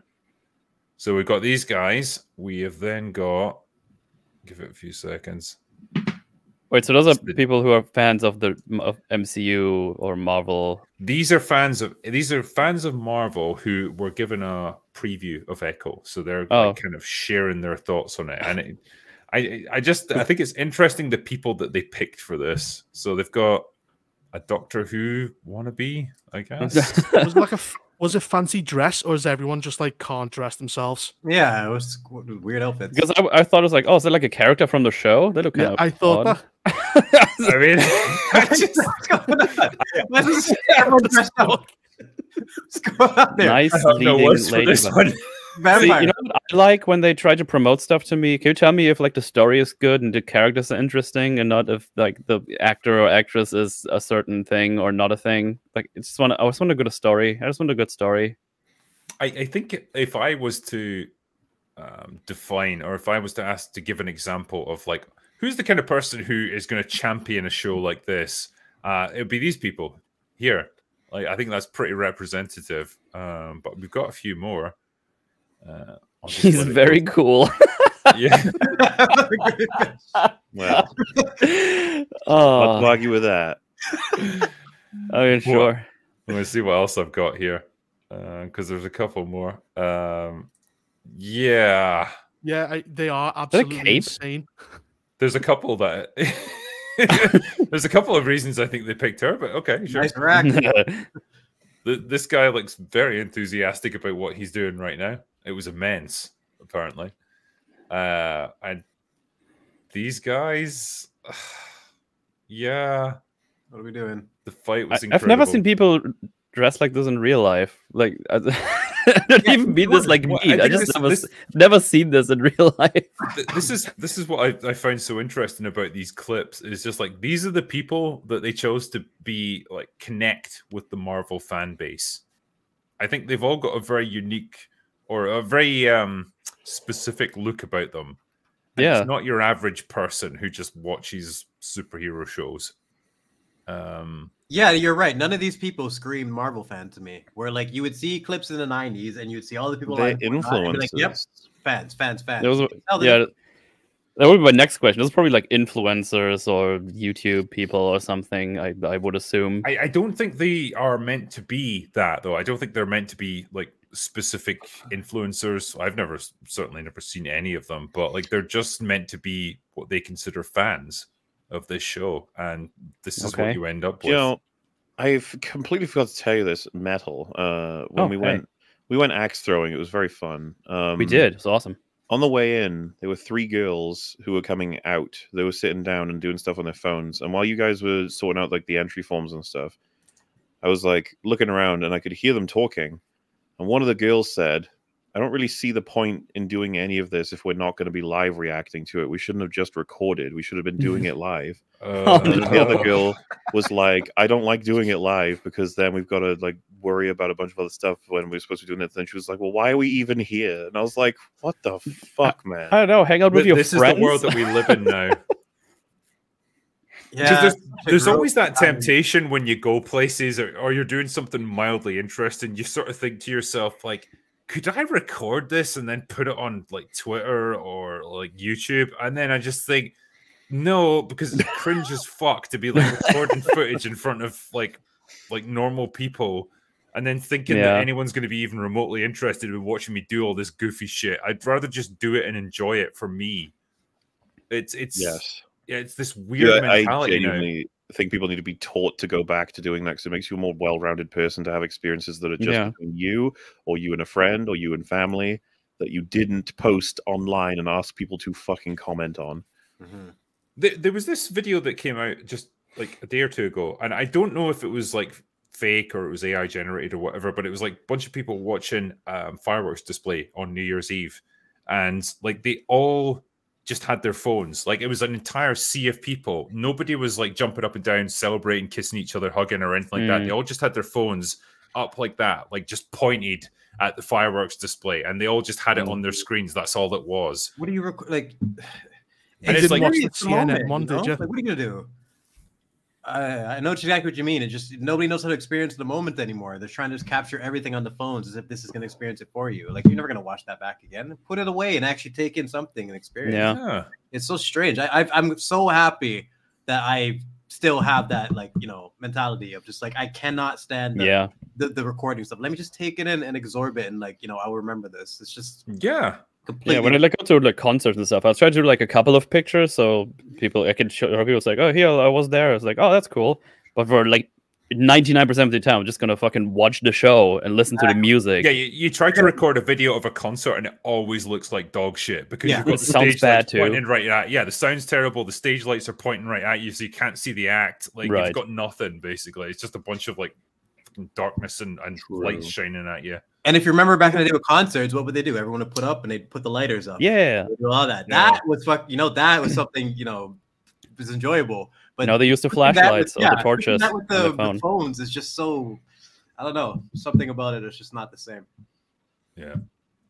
We got to think, if you ever get into an accident and you start to die and you see a bright light, you're going, I'm going to heaven. And then behind it is some dickhead with a phone. You go, oh, Christ. Hey, everyone, live reacting a car crash. Yeah. Okay. I think this guy might not make it. Press F in chat to pay your respects. Yeah, instead of helping the person, they're going to try to see how many viewers they can get. It's your last fucking word is subscribe, like, and comment. And you're like, you fucking die. All we're doing is writing Black Mirror episodes right now. Yeah. Yeah. Yeah. I mean, it's like the crazy parts of like conflicts all around the world. You can just watch them live online if you want to. It's like, oh, there's a war somewhere going on. Oh, I can probably find footage of that online, probably on Twitter. it's like crazy to think about. Weren't we talking about this like the other day, Mo, when you were like, oh yeah, we just rewatched The Running Man, and we were talking about like, damn, that predicted so much of what we experience now, like people like preying upon like people getting killed essentially on TV and like it being entertainment. Yeah, something I liked about it was the way it portrays the audience as entirely like almost feelingless and hypocritical. Even with they'll do the thing of like the horrible psychopath of Sub-Zero trying to kill everybody. We don't even know the full context of everything that's happening to these people, and he dies, and the audience is like, oh, you know, and then some of them like crying, and you know, you have to explain like this is horrible that we've just lost, you know, this man Sub-Zero. He was a legend, because you know they're seen as the killers of the most horrible people ever and stuff. But then later on, Plane Zero. Yeah, later on in the movie, when Dynamo is trapped under his car and you know Arnie spares him, the audience are like boo, like they want to see him die, even though once he dies, they'll then play into the whole like, oh no, that's the worst thing ever. So yeah, I kind of like that portrayal because the audience is Colosseum type stuff, right? We just want to see destruction and death, and to an extent, but it's gotten so fucking ridiculous with the ways it changes throughout the eras. And Running Man was a really cool movie to represent where we can end up. It accurately predicted deepfake as well, like when they want to pretend that Richards got killed, so it's like they just CGI his face onto someone like a stuntman getting killed in the ring, and again like pretty accurately predicted like AI deepfakes of celebrities and politicians and stuff that we're actually grappling with now. Damn, The Running Man was ahead of its time. Yeah, well, I wouldn't know what did it sort of in that big of a way first, but of course you have some people reference Death Race, and then a newer example would be stuff like Squid Game. But it's been around, this notion that we will go to pretty far extremes. Like if there were a TV show that was being broadcast that could be accessed, that involved it was essentially Squid Game, right? If that was a thing, I wonder if we would all like if it was as easy to get to as any other website. We don't watch it. If it was getting broadcast from like an island in international waters where you could do whatever you wanted and you could access it, like whatever the cost, like people would absolutely pay it. 100%. Especially if you could bet on it. Popular and people would watch it, but I wonder if we would try and advocate that you really, really, really shouldn't, because well, we would, because it's like you're like you're betting on people dying, but yeah. That's what I'm getting at. Like, I think the whole world, that's like the hypocrisy you'd have to fucking address. People like, eventually don't do it. Don't encourage people getting killed for your entertainment. But at the same time, there's going to be so many people who be like, yeah, but sure, I agree, but I just want to see what happens. Yeah, they'll agree with the sentiment and the moral aspect to it, but they'll get desensitized to it after a while. They'll still just want to see what happens. Like, I agree with all of that, but I'm so you can even catch people trying to make some reverse logic of like, the more I want, the more I can bring awareness to it and thus stop it. Okay. Yes, they'll try to justify it. You're so right. It's an interesting concept. No, it'll get worse because you can pay. You could pay to give him weapons. You go, John's got a bat. Gonna buy the dynamo. When I upgrade him to a fucking frying pan, well, yeah, he's running through like a corridor, and it's like drop him into a pit of cereal or a pit of acid, and it depends on the vote. Your favorite streamer is literally you armor them up before a fight, like a loadout screen. Oh my god! Because come on, I don't want to die. Did RoboCop not do this as well? Where there's a reality show where a guy's like he's climbing up a rope that's on fire and grabbing money with his mouth while pit bulls are like snarling at his feet to like grab him, and he gets to a certain point and he just gets blasted with steam and like falls off, and you just hear a dog like snarling at him. It's just like that's entertainment, We're not far away from it, I suppose. The streamers you don't like, you can pay to kill them. You wouldn't do that. He went, oh, who's going to win? And everyone's voting whether live or die. How many people would pay to kill all the streamers they don't like? Too many. It's too many. That's the answer. Too many would do that. Yeah. No, it's gonna be Twitch like 100 years from now. That's what you guys are describing. You can kill the streamers, but no nudity. All right. Oh, look, commentary on those satire parody. It's all become very difficult to keep going because everything's gotten so stupid. Yep, we are living in clown world. Speaking of which, I guess I was interested to hear your guys' predictions for this year because this is the start of 2024. We've got a whole year ahead of us. It's a whole year of possibilities and potential there. What do you see coming out of this year? Because like 2023, I think was marked by like really the death of a lot of the established order of box office Hollywood. The superhero movies pretty much imploded. Disney seems to have pretty much self-destructed.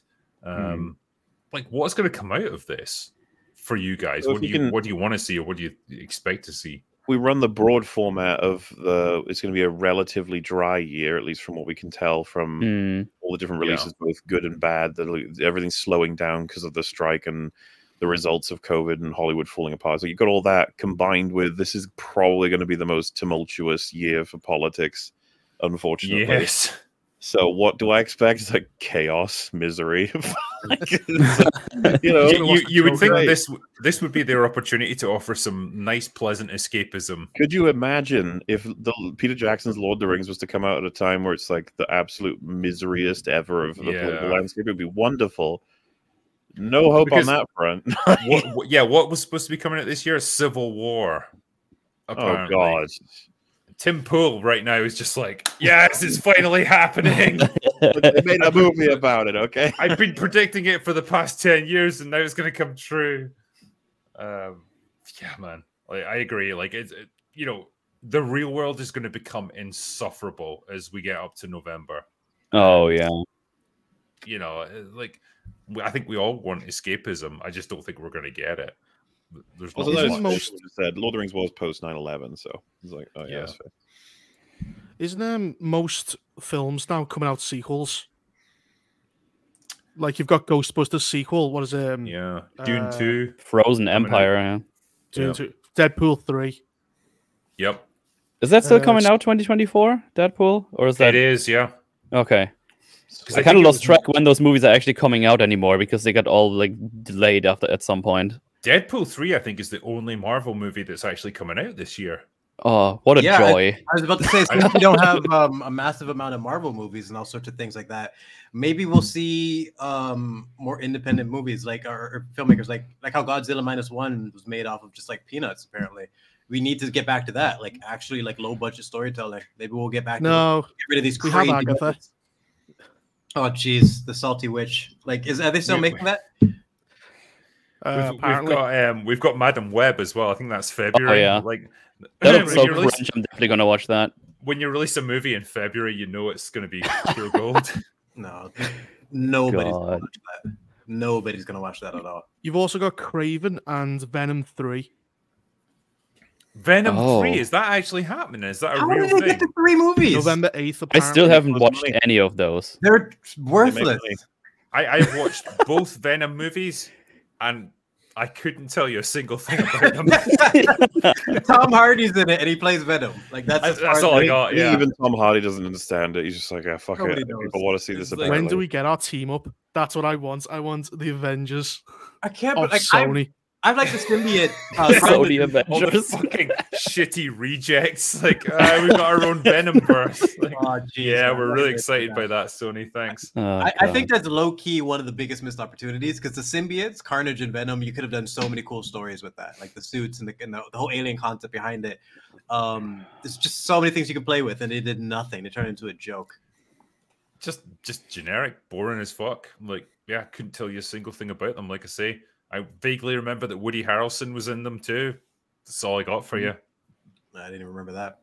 Oh, who's Carnage? Yeah, Carnage. Yeah, Carnage, he's the red one. Yeah, I forgot that. I remember there was someone in chat will know more context of this. I saw someone sharing it on Twitter. It was funny. There was like there's a streamer or something who had a tie-in skin for it could have been Fortnite or Spider-Man or something. It was Spider-Man related, and they were saying like the fucking state of marketing is absolutely embarrassing because this streamer was supposed to be doing a reaction to like a trailer, I think, and Carnage appears and goes like "brah," and he goes, "Ah, Venom, dude." What? It's sort of like, oh, that's gonna suck. That's a great example of like, oh shit, you're a fake fan. Yep. Exposed. This just takes 2 seconds, right? Because you can't make that. One is black, one is red. You can't really make that mistake. It's just like, come on. I want to see this. Morbius 2, the son of Morbius Boogaloo rides again. Truly, it is Morbid time. God. I'd say predictions are difficult because of how weird the landscape is now, but like in terms of who you're rooting for, I'm praying for House of the Dragon season 2 to like still be on point. Yeah. That is to win me back in that fandom is like I refer to season 1 as like them being like necromancers to be able to bring me back from the dead to actually make me give a fuck about this world again. Like I have a special soft spot for House of the Dragon of like just being able to get me. I never thought I'd care about Westeros again or even get back into that vibe, but they got me back. I'm ready for season 2. But what about are they going to address stepping on all those people? No. We're gonna pretend that never. The most we ever got was like Damon saying, "You fucking idiot! Why didn't you just?" You know what I mean? Like the little conversation we had with Rhaenyra, Damon, and Rhaenys at the end is the most they're gonna address it. The showrunners themselves have already like. Yeah, the showrunners don't even realize like what they did with that one. Episode 9 is the black sheep of that fucking season, and I want to hope that we don't get any of those in season 2. We lost Cole and Rhaenys in that episode, and that's a shame because I like. Yeah, Cole. they made Cole such a fucking ruthless idiot. Yeah. Yeah, I've made most of my stuff is like breaking down bad writing, but the 2 ones that I had to just praise was recently Godzilla -1, and I made full reviews for House of the Dragon. I go through every episode like Alt Shift I can't ever say that guy's name. Alt Shift X style, like similar format. Yeah, just so impressed. So I'm praying for that for season 2. Everything else we'll see. Okay, I'm just looking for a list here. There's like the Beetlejuice 2. What was that? Beetlejuice 2. Oh God. We got Gladiator 2 apparently coming out in November. Hell yeah, why not? Why? I don't know. Why does that movie need a sequel? Can you have a sequel to that? You know what I think? I think that's one of those ones where Ridley Scott was like, everyone's making sequels for everything. Can I have one for Gladiator? And they looked around and like, fuck it. Yeah, it's like, fuck come on, I did a good job with those Aliens sequels, didn't I? No, you didn't. Next is Bad Boys 4. It is all sequels, you're right. Yeah. What a change. I'm going through the list now. Inside Out 2. What else is there? Gladiator. There's a lot of the Rings thing coming out. War of the Rohirrim. Yeah, I don't know anything about that. It's animated, isn't it? So it's a prequel to the Lord of the Rings. I think. Thousands of years in the past. No, because Miranda Otto's voicing Éowyn, so I thought she was like narrating it, not voicing Éowyn. Oh, right, okay, yeah, fair enough. Then we got Rebel Moon Part 2. Oh, fuck me. Hell yes. Not to mention Rebel Moon Part 1, the director's cut, which is like 6 hours long. Yeah, someone else can watch that. I barely made it to the 2-hour version. Napoleon, the director's cut, is coming out. Which is 4 hours. I will say Rebel Moon has done such wonderful damage to Zach's artistic reputation. I've been drinking it in. This is the end for his rap, for sure. It's so crap, and there's no hiding it now because, like, hiding it. You can't hide it anymore. It's over. Like, you can hide behind Batman and Superman and all that. People love those characters, but who the fuck is this like Hobbit that's just bodying grown men? Like, you can't do that. Just no. I said to Moller, like, when we were chatting about this, like, you know, offline, and I was like, you know, I've defended Zack Snyder in the past, and I was one of those weird people who was like, the Snyder cut was definitely an improvement over the Whedon cut. No. Between this an army of the dead, I have fully come over to the camp of Zack Snyder is a fucking hack, and he's got. You have to nothing left embrace to offer. Zack Snyder's blurry vision, though. Let's defend you, Drinker. Okay, it's fine that you think it's a better cut. I don't blame many people for thinking that Zack had the better cut. The fact that anyone would think either of them are any good is where I'm like, okay, you're from a different planet. I would genuinely love to know what his director of photography said as well, when it was like, okay, why would we hire you? And it's like, well, you know how everyone else films their scenes in focus so you can see everything? Well, I have vision. It's like, imagine if you could only see 10% of the screen. Did you see? That's what I'm going for.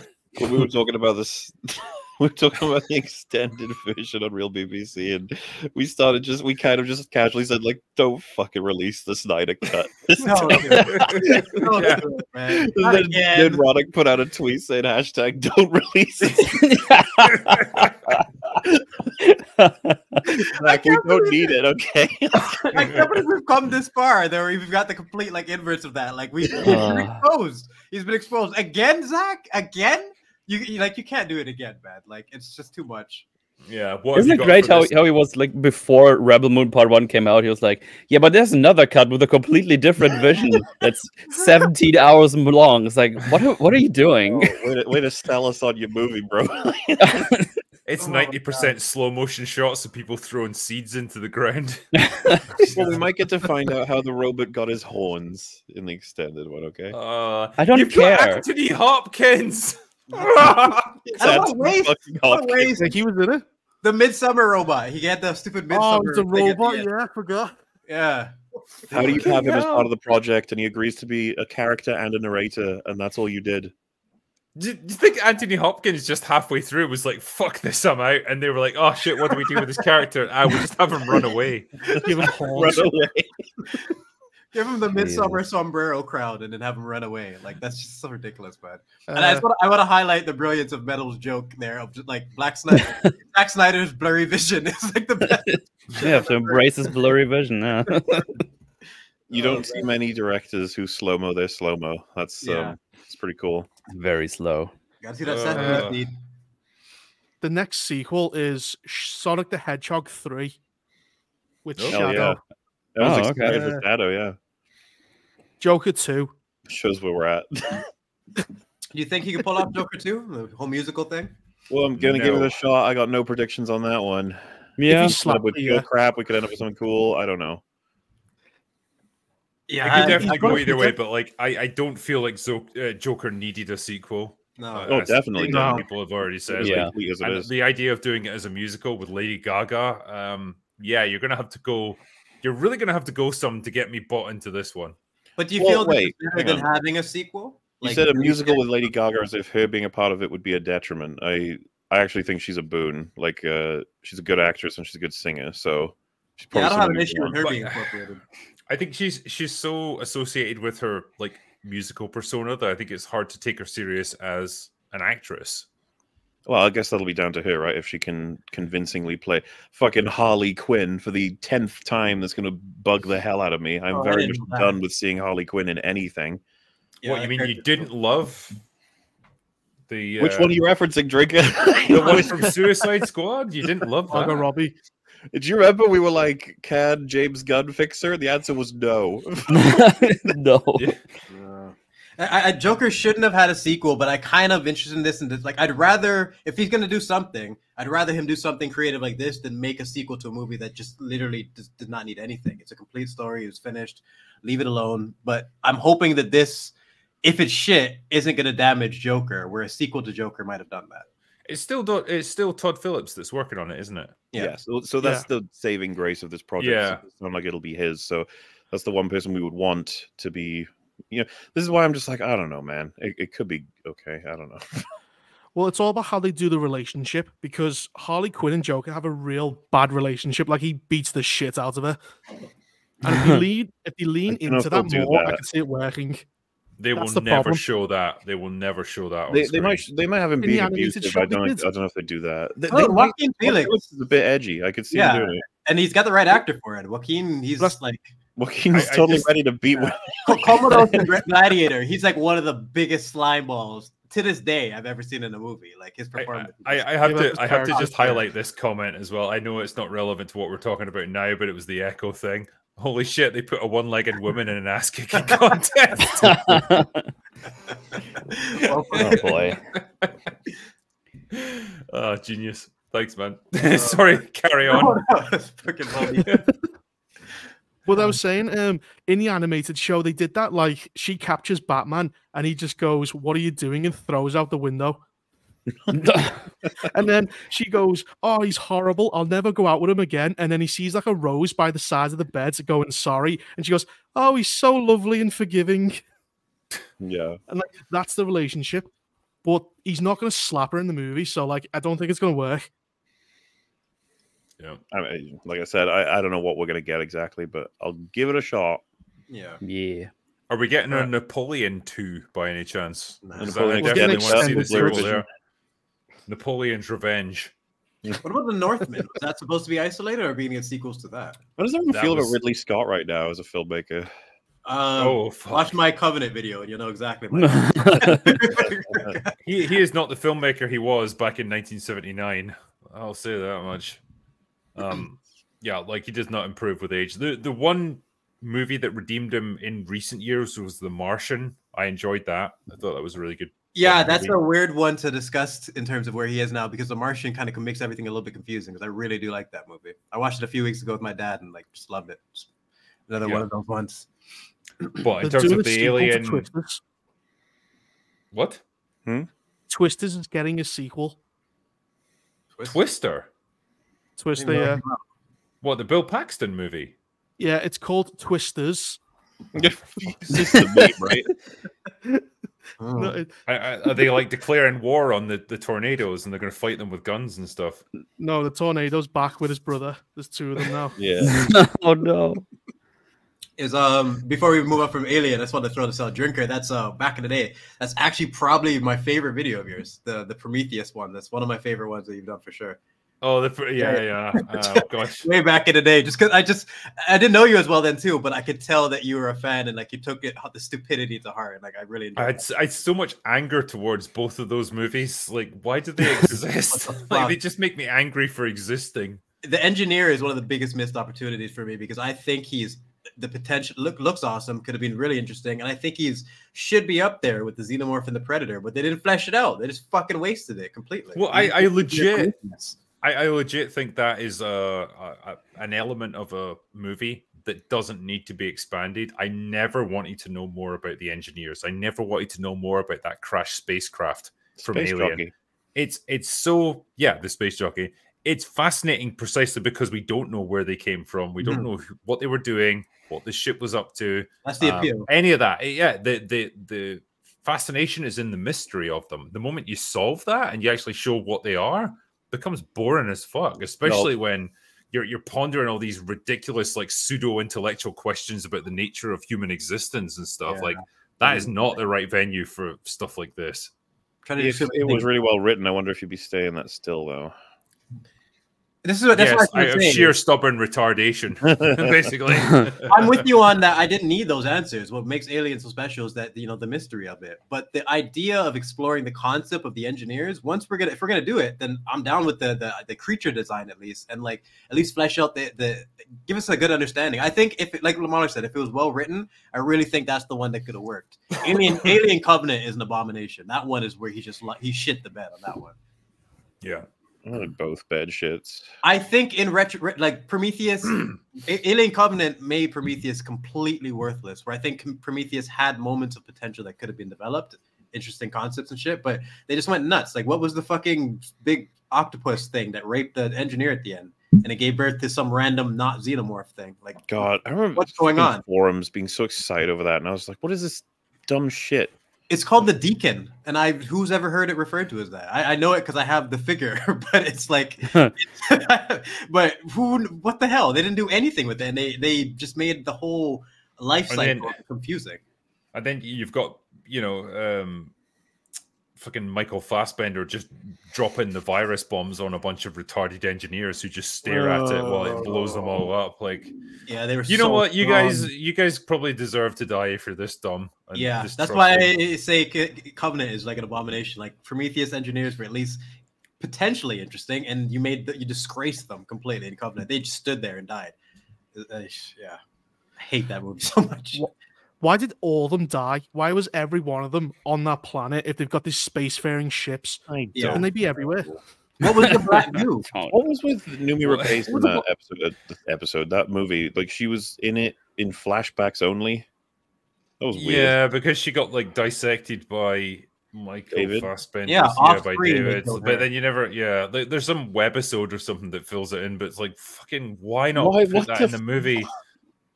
This is the equivalent of Alien 3 when they just like take like Hicks and Newt and like go, hey, you know these characters that you really were attached to in Aliens? Oh, they just died off screen. That might be the worst off-screen death example in history. Like Hicks and Newt, like I can't think of one that's like the example in the theater and for Alien 3 and like absorbing that as a fan of those two characters must have just been a slap in the face. My dad let me see Alien as a franchise when I was super young, and I remember that being one of my first ever, like, you know, there's a lot of things we watch where we just sort of accept it as being like, that is now the law or whatever. But you know, the younger you are, it easier it is to just be told that is it. There's nothing you can complain about. That is the story. But that was one where I was like, no, why is this happening? No. My dad were like, I don't know. I guess they died. It's like, no, they didn't. Why? Why are you doing that? That was the prototype of the shitty sequel of like, this is just non-canon. And I think even David Fincher just disowned it in can't even accept later years. It's nobody watches Newt drowned in her first things first. Let's kill Newton Hicks off screen. What the fuck? What a depressing way to round out that trilogy. But hey, we had Alien Resurrection. You know, that put things right, didn't it? Watched that about a month ago with Fringy. That film is so fucking ridiculous. Hilarious. I have the figure. I think baby. I think Dankula summed it up best when we were talking about it. Is the bit where Ripley goes into that room full of Ricky Berricks. It's like all the failed Ripley clones. Oh my god, dude! The thing that kills me about that scene is that they're all like suffering, whatever, and she's like, "Time to put them out of their suffering." I'm gonna flame it. It's like you've got a gun. It's like it's a flamer and a gun. It's like I'll use the flames. No, Charles Dance, him being wasted in that movie is just it's one of those things that just pisses me off every time I see it because he was such an interesting character. I love this actor, and it's one of those things where you look back and like, oh shit, that was Tywin. Oh, I can't wait to. Oh yeah, he dies in the most fucking ridiculous. Going back to Alien 3. I think like the hallmark of Charles Dance's career is just getting wasted in shitty roles. Yeah, seriously, it's crazy, man. And Alien Resurrection, that's one of my earliest. That's 97, I think, right? It's one of my earliest memories of watching my mom be actively pissed at a movie, like yelling at the screen, because she's like a massive Alien fan. She loves all sci-fi shit. And I just remember her eating dinner and like being like, no, at every single thing that was happening. When I'm just like, hey, it's an action movie. I didn't know what was going on. I'm a little kid. But she was hating every second of it. I'll never forget that. I think, I think the point where I lost my mind was where like the sort of hybrid alien gets born, where it's just like a fucking like Skeletor version of Alien. And I was just like, what is this fucking thing? This is the most ludicrous thing I've ever seen. The newborn. Oh my god. Oh god. Oh, what a shit movie. Yeah. Genuinely, I'm sad that we never got to see the Neil Blomkamp Alien sequel. Because I think it was meant to be a direct sequel to Alien 2. And it was going to have Hicks in it and stuff. And like, oh man, I think if you're going to pick any director that's currently working now to direct a film like that, I'd pick him. I think he could do something really cool. Get away with so much too in terms of making it work. Just like, oh, the hypersleep malfunctioned, and I actually aged while I was in there. Whoops! But here I am. Whoops. Yeah. There's a ton of explanations you can go through, and it'd be all right. We would accept it. I think so many things you could have done, you know, and just you had people that were invested in those characters, but to just not have Newt and Hicks come back, just ridiculous. And just a waste. I was gonna say with Resurrection, the one thing I can compliment is I do like the escape, the idea of 3 aliens being in a cage and 2 of them killing one to use the acid to melt the floor and escape. I just can't believe that the fucking captors never anticipated that happening. Yeah. And in isolation, I like the idea, but the execution doesn't make any sense. They should have anticipated that. Why would they have them together? But just using the acid blood is cool, at least. Possibly there's two things that I like about that movie. One is Brad Dourif just being an absolute creepy weirdo. So I think he was just playing himself. And two, the bit where Ripley throws the basketball over her shoulder and scores like a slam dunk. That actually happened. Yeah. Like Sigourney Weaver legit threw that over her shoulder and got it the first time. And everyone was so fucking amazed that they broke character. It look like she didn't. Yeah. Because even the cameraman wasn't prepared for it because it was like the first take. And it like went up, disappeared out of shot, went into the net, and everyone like fucking whooped and hollered because they couldn't believe it. And it happened. Like she nailed it first time, but then couldn't ever get it after that. Yeah, because it kind of sucks in retrospect because I think most people would see the shot and be like, yeah, I know how they did that. Like she threw it, someone grabbed it, and then they dropped it ahead to make it look like it went in. Yeah. Shame. So yeah, I don't know, but and Ron Perlman was quite cool in it before he became a crazy old man who just shouted into his phone about things he didn't understand. But yeah, their little crew were interesting in Resurrection. There was some stuff, and because Whedon wrote it, right? Joss Whedon. At least he had a big hand. He did a treatment on it because it went through so many rewrites and so many concepts. I think Whedon did a treatment. Smell his dialogue in there a little bit, somewhat. It's the smell of Joss Whedon. It smells like male feminism and desperation. And they had some interesting actors in it as well. Like I don't know who the dude in the wheelchair was, but I quite liked his character. Yeah, he was alright. The guy that you think would just never fucking make it, and he gets all the way to the end. Like, it's pretty cool. Their captain was played by a guy with like one of the best voices ever. Unfortunately, died early. He was in fucking Robin Hood, Prince of Thieves. Yes, he was the guy of Gisborne. I don't know the actor's name, but I know. Yeah, exactly I don't know his name. He's in Westworld as well, season 1. He was in The Crow as well. Pops up in a whole bunch of places. Yeah, he's a cool guy, but he dies quite early on, which is a shame. He does, and it's supposed to be a shock, isn't it? It's because he's like the most assertive leader man, and then he just gets killed, and you're like, oh shit. Michael Wincott, that's his name. Yeah, good actor. Haven't seen him in much recently, but, never mind. Should we do a few super chats? Yeah, we're here. We're all ready, and we've got these chats waiting for us. All right, give me 1 second while I bring them up. Talk amongst yourselves while I do it. Hey guys. Hey, hi. What's up? On. So how about that movie? I mean, I've been Joss Whedon this past week quite a bit. I was going to ask you guys this again since I thought we were live earlier and I asked it. I'm sure people in the chat want to know, like, both of your thoughts on -1 because nobody actually got to hear it. It was fantastic. I loved it. Very good. Super great character writing and thematic value, and action was amazing, and so was the CG. And there you go. My review's done. Okay, go on with super chat. I agree with that. $15 million. No, less than $15 million according to the director. That was made for half the cost of one episode of She-Hulk. The 2014 Godzilla was $160 million, just for reference. Yep. And how fucking good did it look? Real good. Like, apart from like maybe 1 or 2 shots where it's like slightly ropey, but like otherwise, damn, that's a good looking movie. And I never thought like I've been totally removed from this film because it looks so fake. There's a sequence where you see him in the water and it just goes silent and he's just like charging up the shot and you see it from inside or something. It's just, there's so many, it's one of those movies that's definitely worth the IMAX experience, and it's not easy to get that anymore. The atomic breath scene was just gorgeous to watch. Man. Like absolute destruction, but like so well done. And built up too, where you can actually, the sound quality was fantastic, and can't say enough good things about that movie. One of the best monster movies I've seen in years. Yep. No, I agree.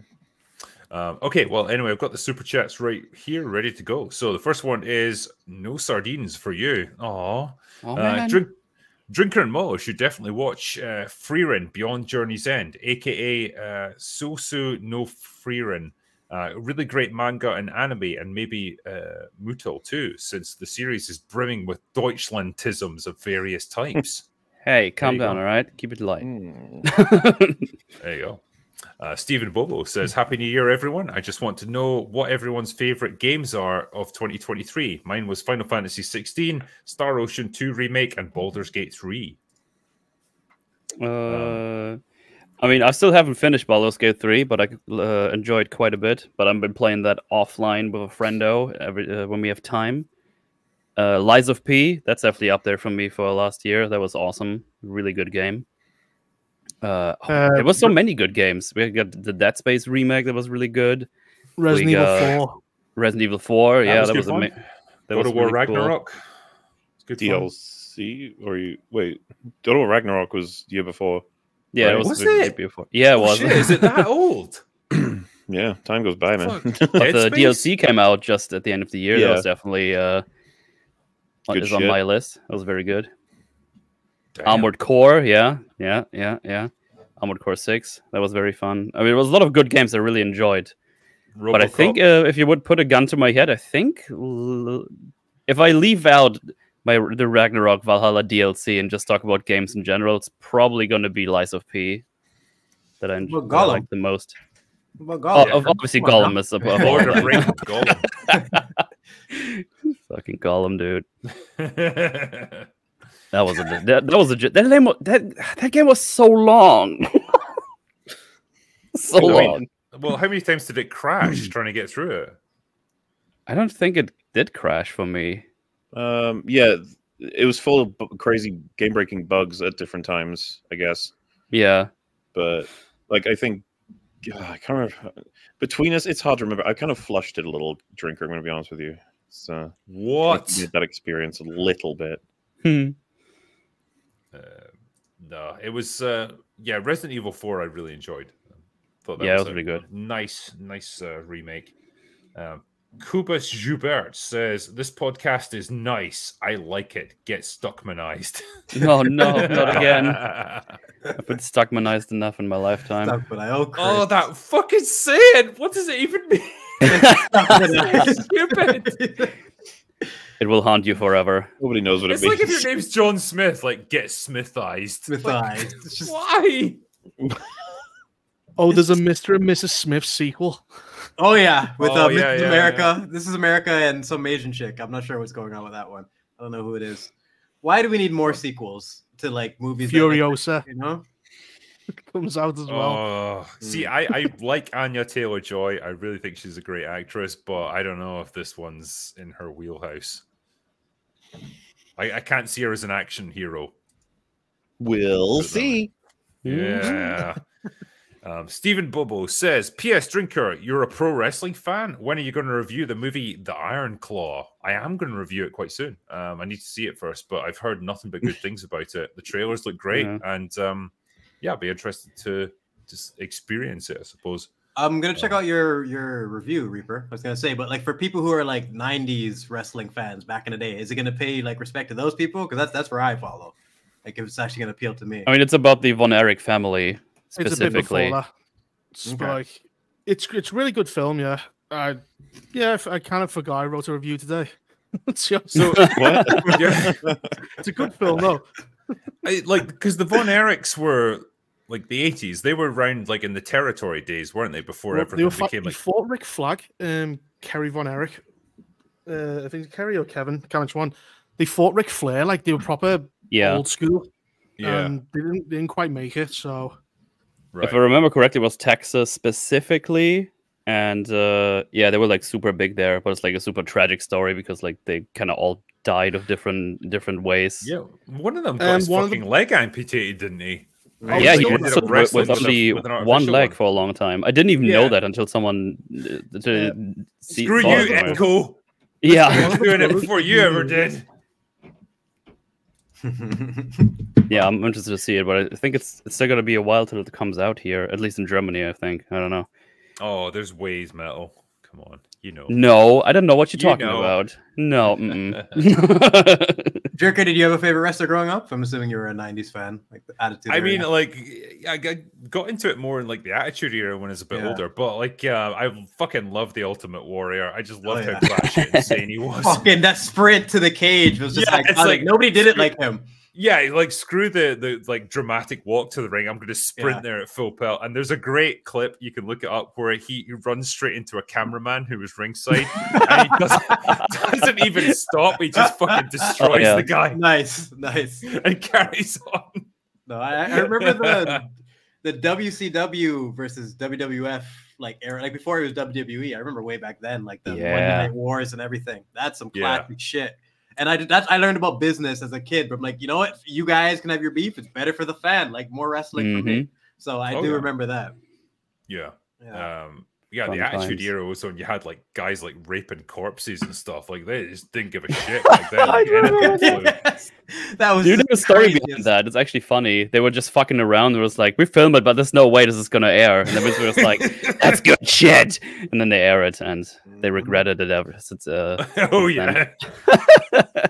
Things that didn't age well. Someone just mentioned Mankind. I gotta throw a shout out to him. Like he was my favorite of all time. Just that dude was ready to die every Monday night for my entertainment. Like before there was Jackass or any of the Daredevil shit, there was Mankind. If anyone remembers. I actually went to like he did a talk once in Edinburgh, so it was just like him talking about his wrestling career and stuff. And it was fascinating to listen to because he's so humble about all this stuff. He's actually an author too. He's super intelligent, and he's not. His persona is completely different than his real personality. And absolutely, like really mild mannered and stuff. Like at one point, someone shouted out in the crowd, "Like you screwed Brett," and he's like, "I don't even understand how that relates to me." but yeah, he was like, the thing he always gets asked is like, "Did it hurt when the Undertaker threw you off that steel cage, like 50 feet down to the floor?" And he's like, yeah, it really fucking hurt a lot. Like, what do you think? There's a documentary that's showing basically his a famous match he had with The Rock, and you see his kids reacting to it. You get Metal, you know what I'm talking about. Yeah, I remember this because I remember when I was a kid thinking this is the one and only I know this isn't real, but this is the one match where I ever felt uncomfortable in terms of the damage he took. It's the only time I ever felt that. And like to see his family reacting to it, it's actually interesting. I think it's called Beyond the Mat. It'd be a really interesting documentary for anyone to watch. Oh yeah, it's a classic wrestling documentary, Beyond the Mat. Yeah. Really, really well done. I remember laughing my ass off as well because he did a hardcore match against Ric Flair once, and like it was like basically first to bleed. And at one point, Flair got thrown onto the thumbtacks, like all over the ring. And like, you never normally heard this in WWE, but Ric Flair properly screamed out, like, "Oh shit!" Because there's something like that you can't fake, you know? It can be as rehearsed as possible, but someone falling through a fucking cage onto thumbtacks is like, that's going to make a 7-year-old go nuts. I was right there with my dad. Couldn't believe it was live.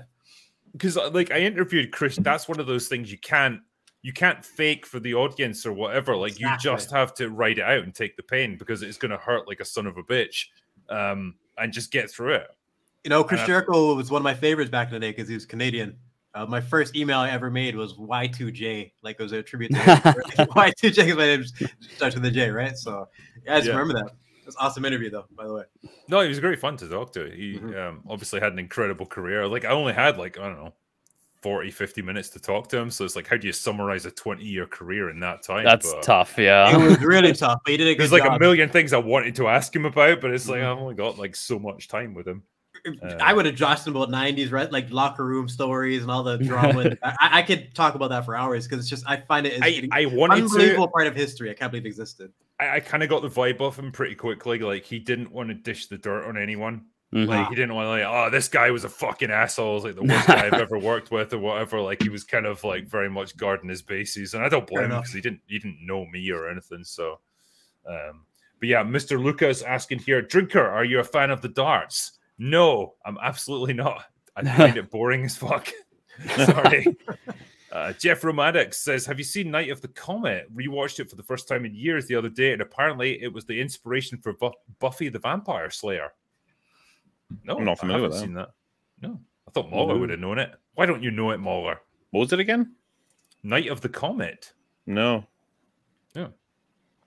Okay. Well, TGV Monster says, remember Battlefield Earth? Oh, yes. That was such a funny comedy about goofy aliens having fun times with primitive humans. Wait, that wasn't a comedy. That was serious sci-fi thriller. Uh-oh.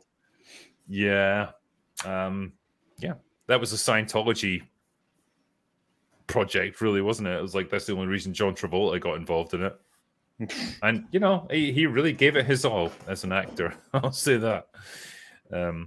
Canada Plus says, to the panel, thoughts on the PS5 Wolverine game leaks?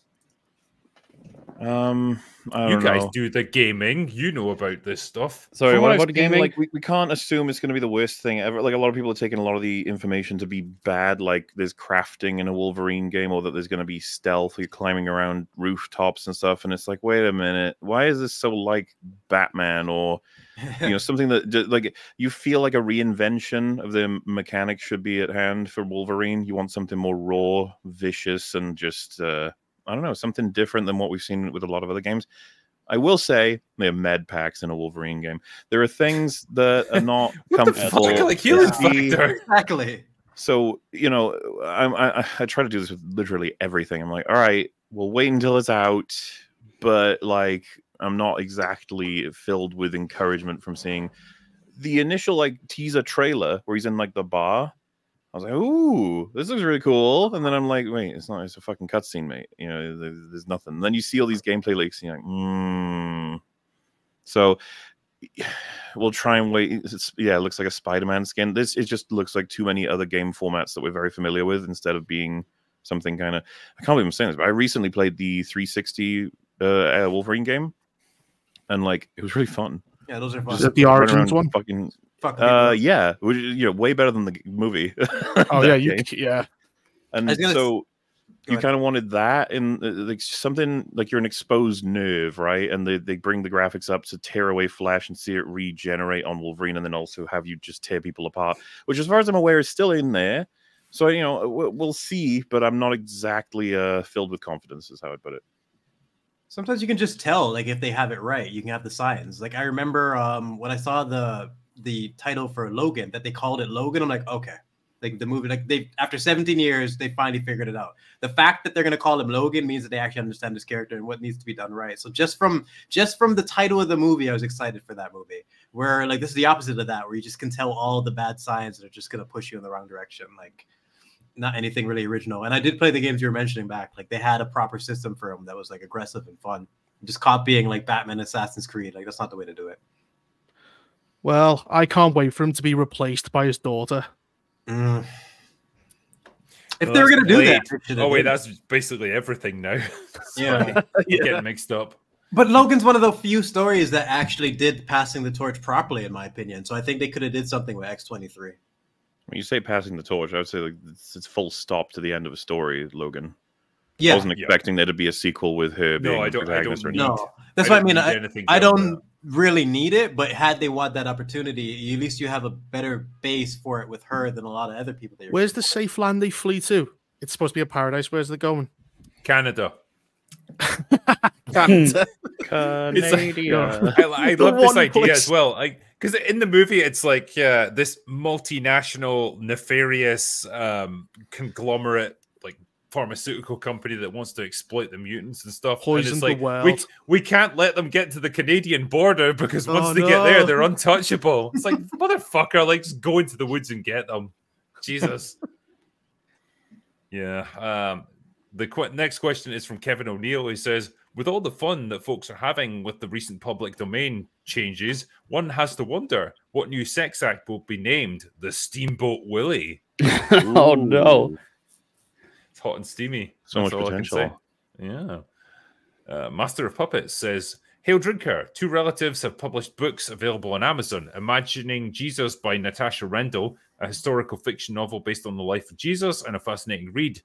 And also, the other is a duology by Tamara Rendell, a druidic historical fantasy called Lunar Fire. Both are on Amazon, and any interest is welcome. Thank you.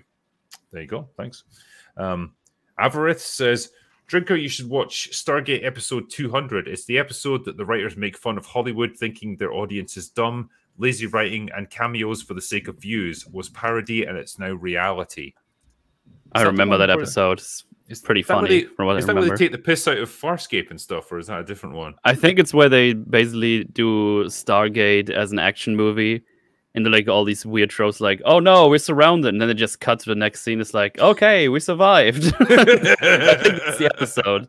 There's lots of fun in there. I had so much fun with Stargate back in the day. Like I watched it so much. I need to actually rewatch it, but it's like a shit ton of episodes. But yeah, it's fun stuff.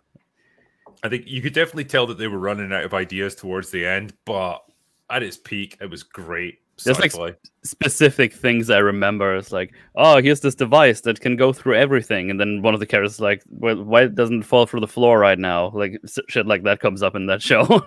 Yeah.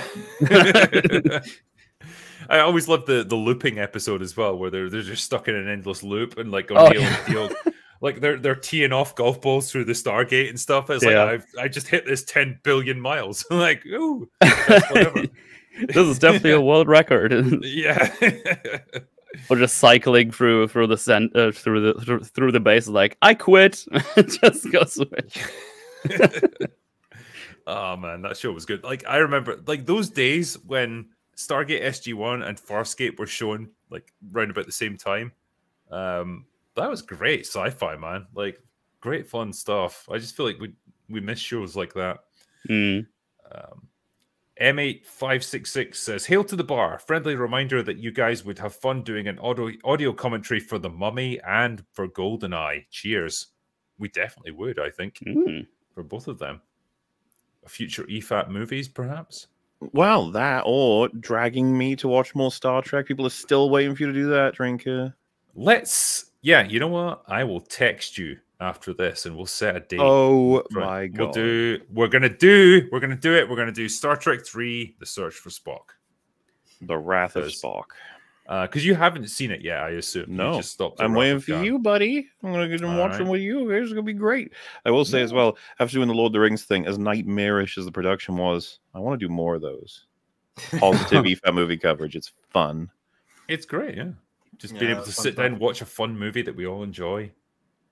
Exceedingly long. Yeah. Well, you know, Star Trek 3 is only like, I think it's less than 2 hours, so that's a bit easier. I suppose that's easier, yeah. Northern English Bastard says, "Dear Drinker, Mauler, and guest, what films or shows are you looking forward to this year? For me, it's Ministry of Ungentlemanly Warfare, Argyle, Nosferatu, and Rogue Elements." Hey, nice. Happy New Year, everyone. Thank you, man. And yeah, Argyle, I was curious about that. Like, is anyone interested? Anyone excited to see that? That's a film that I'm only going to see if everyone else recommends it. Yeah. I don't really know anything about it, to be honest. See, if it goes along the same sort of path as Romancing the Stone, I think there could be a lot of fun to be had with that. Because, again, it's the similar idea of like a female sort of romance adventure author who finds herself in this world in real life, and it's obviously not what she imagined it was going to be. And I think you can do a lot of fun stuff with that. And I think Henry Cavill, you know, as the dashing spy kind of fictional character, again, could be fun.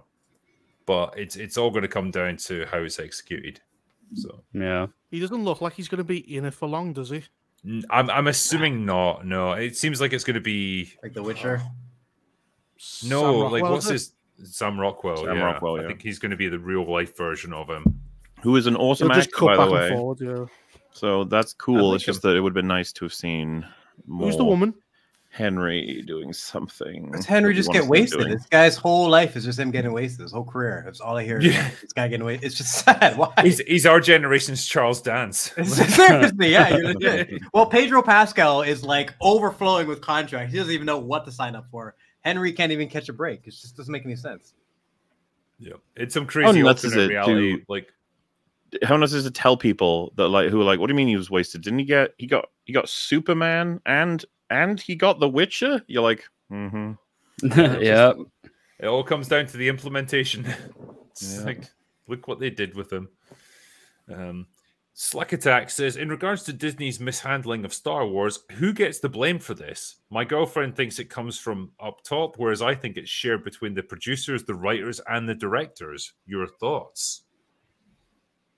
So blame for like individual projects or the situation we're in right now? I guess the overall blame for like where Star Wars is at as a brand, I would tend to blame the top because like ultimately they control what projects get commissioned, what directors get hired. the further down the chain you go, the less of the pie, I believe, belongs to that individual for responsibility. But yeah, I would go to the top. Well, what's the brown woman who's being hired for the director? Sharmeen Obaid-Chinoy. But there's like a point where you go, he is trying to piss you off. Yeah. Like she was so just the arrogance in all of those quotes that we saw. She definitely being confrontational. But then she was hired by Kathleen Kennedy, so I mean, this is the problem. Like, how much of the blame goes to the directors? How much goes to the people who hired them? Because they obviously know what they were going to get when they hired people like this. And then how much goes to like the people who do the writing for this, like the Lucasfilm Story Group? You know, they're directing the overall creative thrust of Star Wars. How much of it is on them? I think you're doing Nuremberg trial. Well, yeah, and like, obviously we're having to like project ourselves into like this very complex company, and like who's ultimately to blame, we don't know because we don't work there. We don't know who makes the real decisions there. But I would kind of fall down on the side of Mueller with this one, of like the higher up you go, the more responsibility you take for all of this stuff, and so ultimately it's on the CEO of Lucasfilm. She makes the decisions. She commissions the projects. So, and she'll never leave. No, yeah, we're gonna be like 60-year-old men, and she'll still like, Kathleen Kennedy's gonna get fired any day now. We'll go to Mars. She'll still be there. You brought it up earlier, but like it's shocking that she's still there after Indiana Jones. You would think that would be like, okay, enough already. I mean, in a slight bit of good news, I know her contract is up this year. I think it's towards the end of this year. And I don't believe that she's trying to renew it. So it may be that she leaves. She obviously isn't getting fired in the traditional sense. And I'm sure she's going to get all the accolades and all the praise that you could imagine. And it's going to be played very much as like a dignified exit. You know, I'm retiring now after all the success. Yeah. They're gonna ignore it. We know what her legacy will be. Do you think interesting. I was going to say, do you think her speech when she retires will be, "I am death, destroyer of worlds"? I think it will be, I wanted to make my mark on this industry, and by God, I made it. Yes, it was a skid mark, but I made it. Yeah. It was a mark. I'm proud of it. It's just so she really achieved her goals of just disgracing all his iconic characters, man. Like from Han, Luke, and Indy, like just that's it. It's just, you know, you could throw Willow in there too if you want, but it's just I find it so strange that you can't even we're not even in a position where you can really address all the things she's fucked up. Like you said, she's gonna get a retirement and they're gonna just sweep all that under the rug and make it seem like her legacy is clean. It's not fair at all. Yep. Next one was RRTNZ says, "Happy New Year, Drinker, to the panel and to the chat. Chuck Norris has been in every Star Wars film. He plays the Force itself, but I'm still dreading the Acolyte. Cheers." I'm not dreading the Acolyte. I'm excited for it. I can't wait to see what they give us because I know it's going to be glorious. West Van Cat says, "Cheers, everybody. What is everyone's favorite action scenes in any movie ever?" Oh, favorite action scene. I'd go with the Raid 2, the final fight in the kitchen. That is a good fight. Is that against Mad Dog? No, that's number 1. That's in Raid 1. Raid 1. Sorry. That's the one I was thinking of, actually. I forgot about that one. That might change to that one, to be honest. If you guys the 2-on-1 versus Mad Dog, that one was really good. When they shove the fucking light fixture through his neck and it's like pouring out blood and he's still fighting. Like, and he still keeps going. That guy's just the Raid movies are so great, dude. That's so fucking awesome. The hallway fight where he grabs the guy, jumps backwards, and cuts his throat with the door. Yeah. Have any of you seen Eastern Promises? No, yeah, I think so. Viggo Mortensen's fight scene at the end of that movie is one of the best fights I've ever seen in any movie. It's like one of the most realistic fights you ever see. His fucking dick is flinging around during the entire thing. He gets attacked. he gets attacked. That's the most realistic. I get it. Like legit. It's I can't believe they even filmed it. He gets attacked by 2 fucking gangsters in the sauna. and it's the most visceral fight scene you can imagine, like someone fighting for their life, like butt naked, and I think my favorite might be from Commando, where it's Arnold Schwarzenegger versus Vernon Wells, and he punches the dude into a fucking generator and gets electrocuted, and it just makes him stronger, and he comes back fighting even more. It's so ridiculous and over the top, but so gloriously 1980s. I love it. Yeah. Can I pick for a more modern example? Mission Impossible Fallout, the bathroom scene. Fucking adore that. It's one of my favorites throughout the franchise, and just pumping the guns. That moment of recharging his fists or reloading them is one of the coolest things in an action scene ever. And yeah, I think Tom Cruise, you know, different people have different things to say about his acting ability. I think he completely sells the he's like overconfident against the guy, and then gets to the point where he's genuinely kind of like, what the fuck, this guy could easily kill me right now, and then exhausted. The fight feels like it actually has like a lot of weight over the time that's spent, and I think the choreography is tight as hell. And it's interesting to consider the character dynamics when you've seen the film in retrospect. I still stand by that it was a complete waste to not just bring back Henry Cavill as a 007, you know, like the James Bond type enemy with a big scarred face, being like, "You thought I was dead, Ethan," but I wasn't. Why won't you die? And is this Fallout you're talking about, not the more recent one? Yeah, well, I'm saying that I love him in Fallout so much that I wish they'd brought him back for Dead Reckoning. I know he got absolutely fucking killed, but I don't care. Yeah. Some good fights. Let me just throw in Helm's Deep and Hard Home. Those two together, like, that's just take my money. Give me more of those. So if we're thinking about iconic fight scenes, those are two that come to mind. Yep.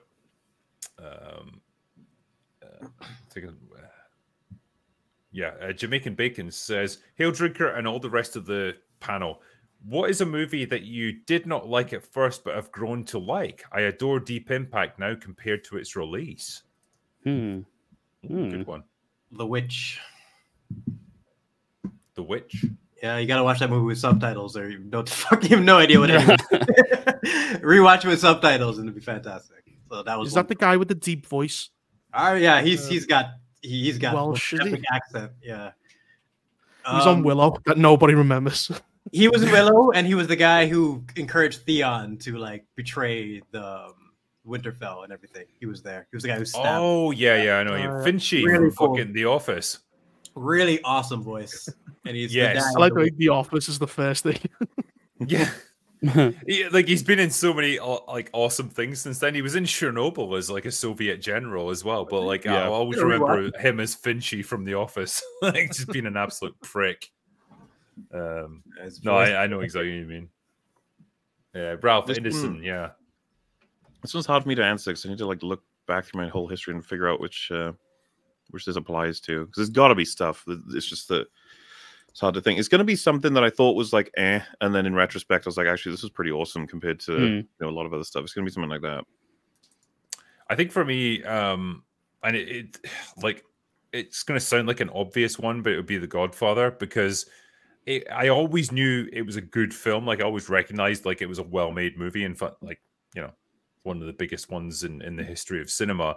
But I didn't like it personally. Like it just didn't appeal to me because I wasn't necessarily into like gangster mafia stuff. I just didn't care that much about it.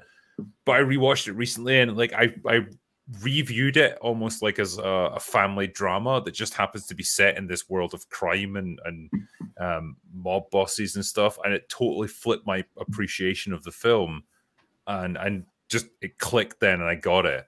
And so it's like a film that probably turned like a 180 for me.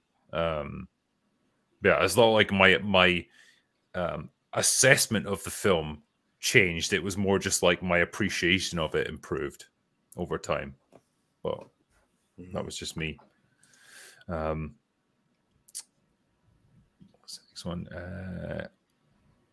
I can't even say this name because it's just like a bunch of random letters. But anyway, he says, "Happy birthday to me today, but a few bucks for you as a thanks. Never let the bastards grind you down." Thank you, and I won't.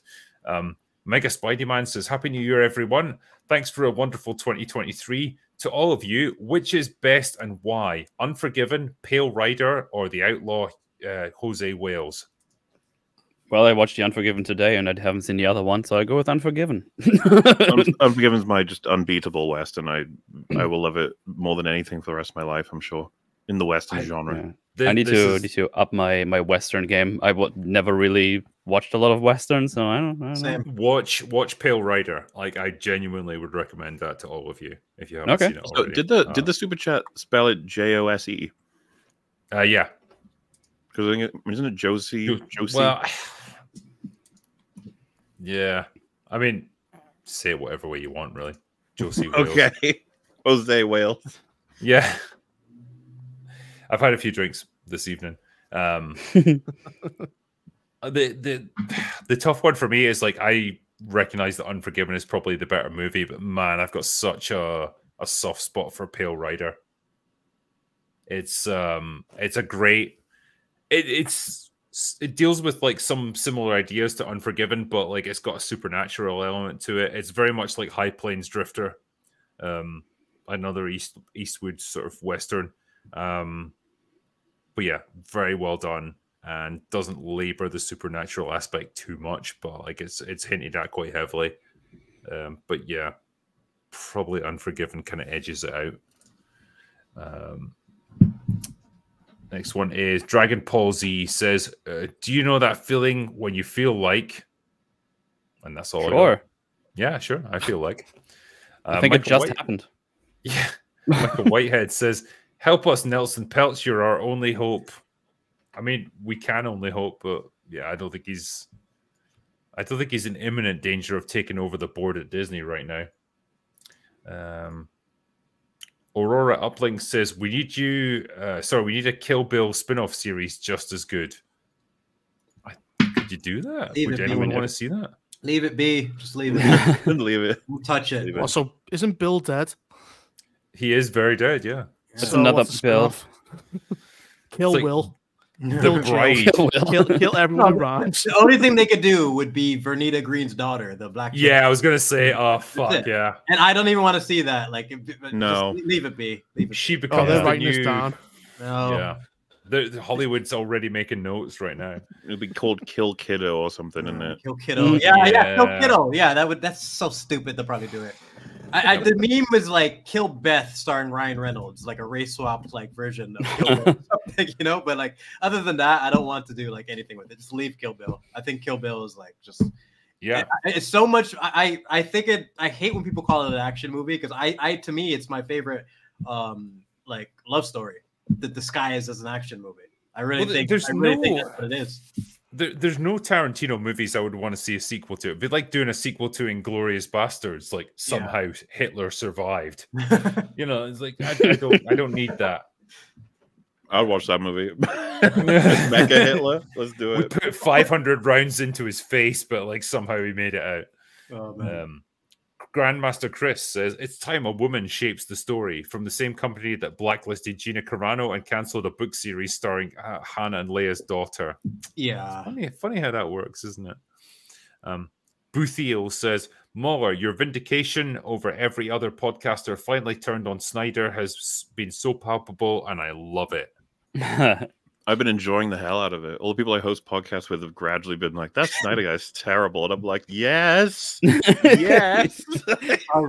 Mauler, I wanted to ask you this. Which video was more personal? The Snyder video or the recent Ahsoka one? Because I feel like those are the two where you just just definitely just wanted to make a statement. Yeah, I feel like you're really pissed off in those ones. I can sense. Yeah, I don't know. It's hard to say because the Snyder one, like, I felt like I was watching a different movie.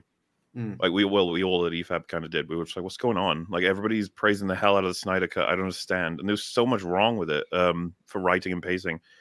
But then the Ahsoka shit, yeah, that's more of a broad view of just the state of Star Wars and how even if there were ever a pathway to recover, it'll never take it because it's like hampered by this contingent of fans who just want to see Vader swinging his lightsaber.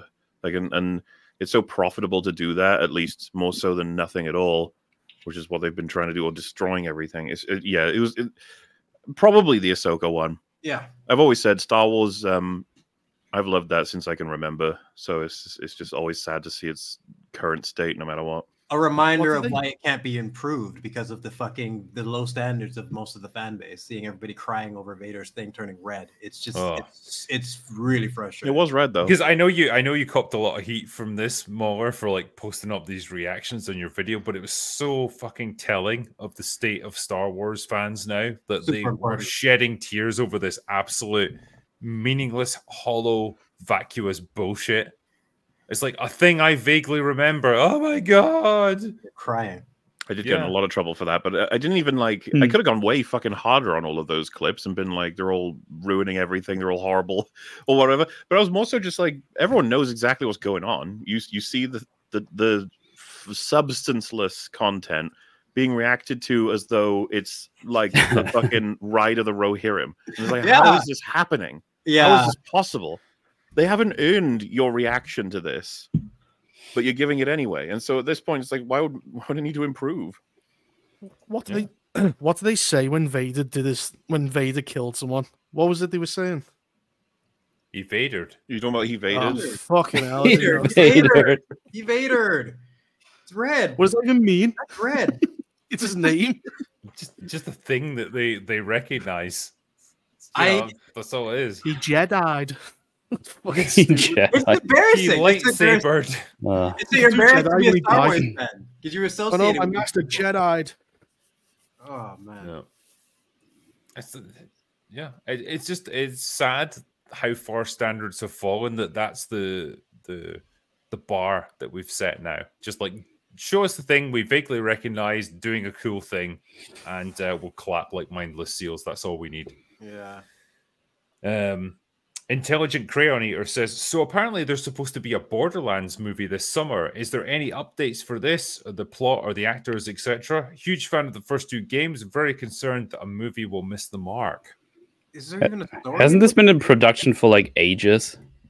There's probably adaptations of pretty much every video game franchise at this point in the works. It seems to be the new gold rush in Hollywood. Yeah, either anime adaptations or game adaptations. Yeah. Sorry, I was just going to say they've burnt out every TV and film franchise. The only thing left is games. Yeah. Yeah. Can't wait to see how they butcher them because they've done a great. Yeah. Shepperton Studios says Gundam is a legend. That's it. That's the super chat. And it's a good super chat as well. Yeah. Concise and to the point. The Good King says, I wish Star Wars would do a race swap. I see what we did there. Corey Maguire says, kind of curious to see your takes on Crunchyroll dub translations being changed for the modern audience. Seems like anime is now being attacked. I actually don't know anything about that. I have no idea. I based on what they've just said there, I can imagine what it means. I imagine so they're changing the dubs, the subtitles to make it more palatable, less offensive. Yeah. Well, they've lied. The localizers keep lying about everything they're saying. That's great. So AI is going to replace them. How about you just translate the fucking not words? Crunchyroll? So some people are saying it's Funimation, not Crunchyroll. Yeah. Okay. Well, like same bits where they go, oh no, like a girl in Japanese will go, oh, your shirt looks good, and then in English it'll go, oh no, the patriarchy's looking at you. It's like, oh my God. No. Cloud615 says there is rumor control, and here are the facts. We are being conditioned to like woke entertainment. Don't drink the Kool-Aid, drinker. Okay, I won't. King Hess says, hail Drinker and Mauler. Hail to the guest, including Papa Gundam and Metal Commander. And Mauler, when will EFAP do Iron Sky and Iron Sky 2 for EFAP movies? Happy New Year to you all. Is that the one that Jay suggested? Is some kind of crazy Iron Sky? Does anyone? Iron Sky, that's with the Nazis on the dark side of the moon. Yeah, yes. Jay talked about this. And wanted to do I didn't know there was a second one though. I forgot there was a second one. I've seen the first one. It's very silly. 2019. So is that where they inject a black guy with albinizer and it like makes him like Aryan? Probably, yeah. So he's got like blonde hair and white skin. It's a very silly movie. I need to remind myself to watch that one again. It was very silly. It's completely absurd, but like, yeah, it's fun for what it is, I suppose. Wado Escudo says, in the era of white man bad, I can't help but think Blue-Eyed Samurai is yet another anti-white man narrative. She's not a Mary Sue, but white man bad. It depends on your perspective. Like, and I've had so many like people argue about this one, like the character is overpowered and stuff like that, and that, you know, it's an anti-white narrative. I don't see it as that. Like the guys that she's tracking down within Japan, or she's not doing it because they're white. It's just they are like arms smugglers, they're heroin dealers, they're like pimps, like people that have basically ruined her life or like ruined the lives of other people, and are trying to like overthrow the entire culture of Japan. That's why she's tracking them down. That's why she's trying to kill them. Well, the fact that they're white makes them easier to track because obviously they stand out. Well, the thing is, though, it's like they have an immigrant story where the immigrants are the bad guys, and I think people go, "Oh, that's only okay because they're white." I think that's what people think. Yeah. But I have a thing now. What exactly is a core motivation? Because it's revenge, but then I thought a father killed a mother, but then that didn't happen. So I think this is probably going to get revealed in season 2 because it almost changes over the course of the season. Well, because like I went, oh, her mother died setting fire to herself and opium. I went, oh, okay, they're opium dealers. She hates opium, but then she shows no hatred of opium. Then I went, oh, okay. Then some guy just stabs her, and I went, who the fuck is this guy? Yeah. And then I went, and she was, I'm going to kill my father. And I was just thinking, why? But then her mum shows up later, and it's like, oh, she didn't actually die in that fire. She's alive, but then she is still addicted to opium. But her husband kills her. And I just went, well, why do you want to kill your father? Yeah. And I think there's going to be... I think there's going to be more to this than what we've seen so far, because there's definitely more motivating her. Like, she is really determined to get this guy. Yeah, but this is where she goes, why? He goes, I don't even know. I don't know where I am. She's just drunk. Yeah. I just want to kill people. What can I say? He goes, Dad? He goes, what? He stabs him. He goes, oh, wrong, Dad. Sorry. I had someone on the podcast. Oh, sorry, go ahead. I was going to say now, like, she's even leaving Japan, so she's going to be heading over to Europe. But I was going, leg of this. What crew? The crew are all Japanese, and it's an isolationist society. And I went, hey, who wants to ship me all the way to the other side of the world when this entire country's boxed off? Yeah. I don't know how they made that happen. Like, maybe it's his ship. Like, if it's his ship, crew? Better. But his crew just go, you're taking orders from me now. And they go, okay. Yeah. Like, I think, though, I kind of like and don't like it at the same time. Like, it's got bits that really throw it off for me. That's what I was going to ask. I had someone on the podcast trying to tell me recently that it was better than Arcane. And I'm trying to see where you stand on that, because I think Arcane is like one of the best animated shows ever made. For me, it's not better than Arcane. That's definitely. I hadn't even seen it, and I was like willing to say that. Like I doubt it. Like, but I mean, to be fair, that's like a high bar, a high fucking bar, and so like I'm fine that it doesn't quite reach that point, but like for character development and for just interesting kind of episode to episode storytelling, like she quite often does things that are like, oh fuck, this is like the hardcore unexpected way of resolving this problem that I didn't see coming. But the show just throws it in. Like, death can come pretty mercilessly for good people, and I think that's something I appreciated about this show. You don't feel like people are safe necessarily. Good. And that's quite a good thing. But what about that guy with no hands? He had no hands, and he could cook, clean, ride a horse, stab people. He had these lassie bands which are better than actual hands. Yeah. He could do, and he went, I want to be great. I went, you are amazing at everything. Yeah. That requires hands. When he's climbing, like when they're going through like a treacherous mountain pass and he has to hang on to stuff, and I'm like, okay, like, hooking something into this band that's just tied loosely around your wrist. I don't know how magic bands. Yeah. Just do everything.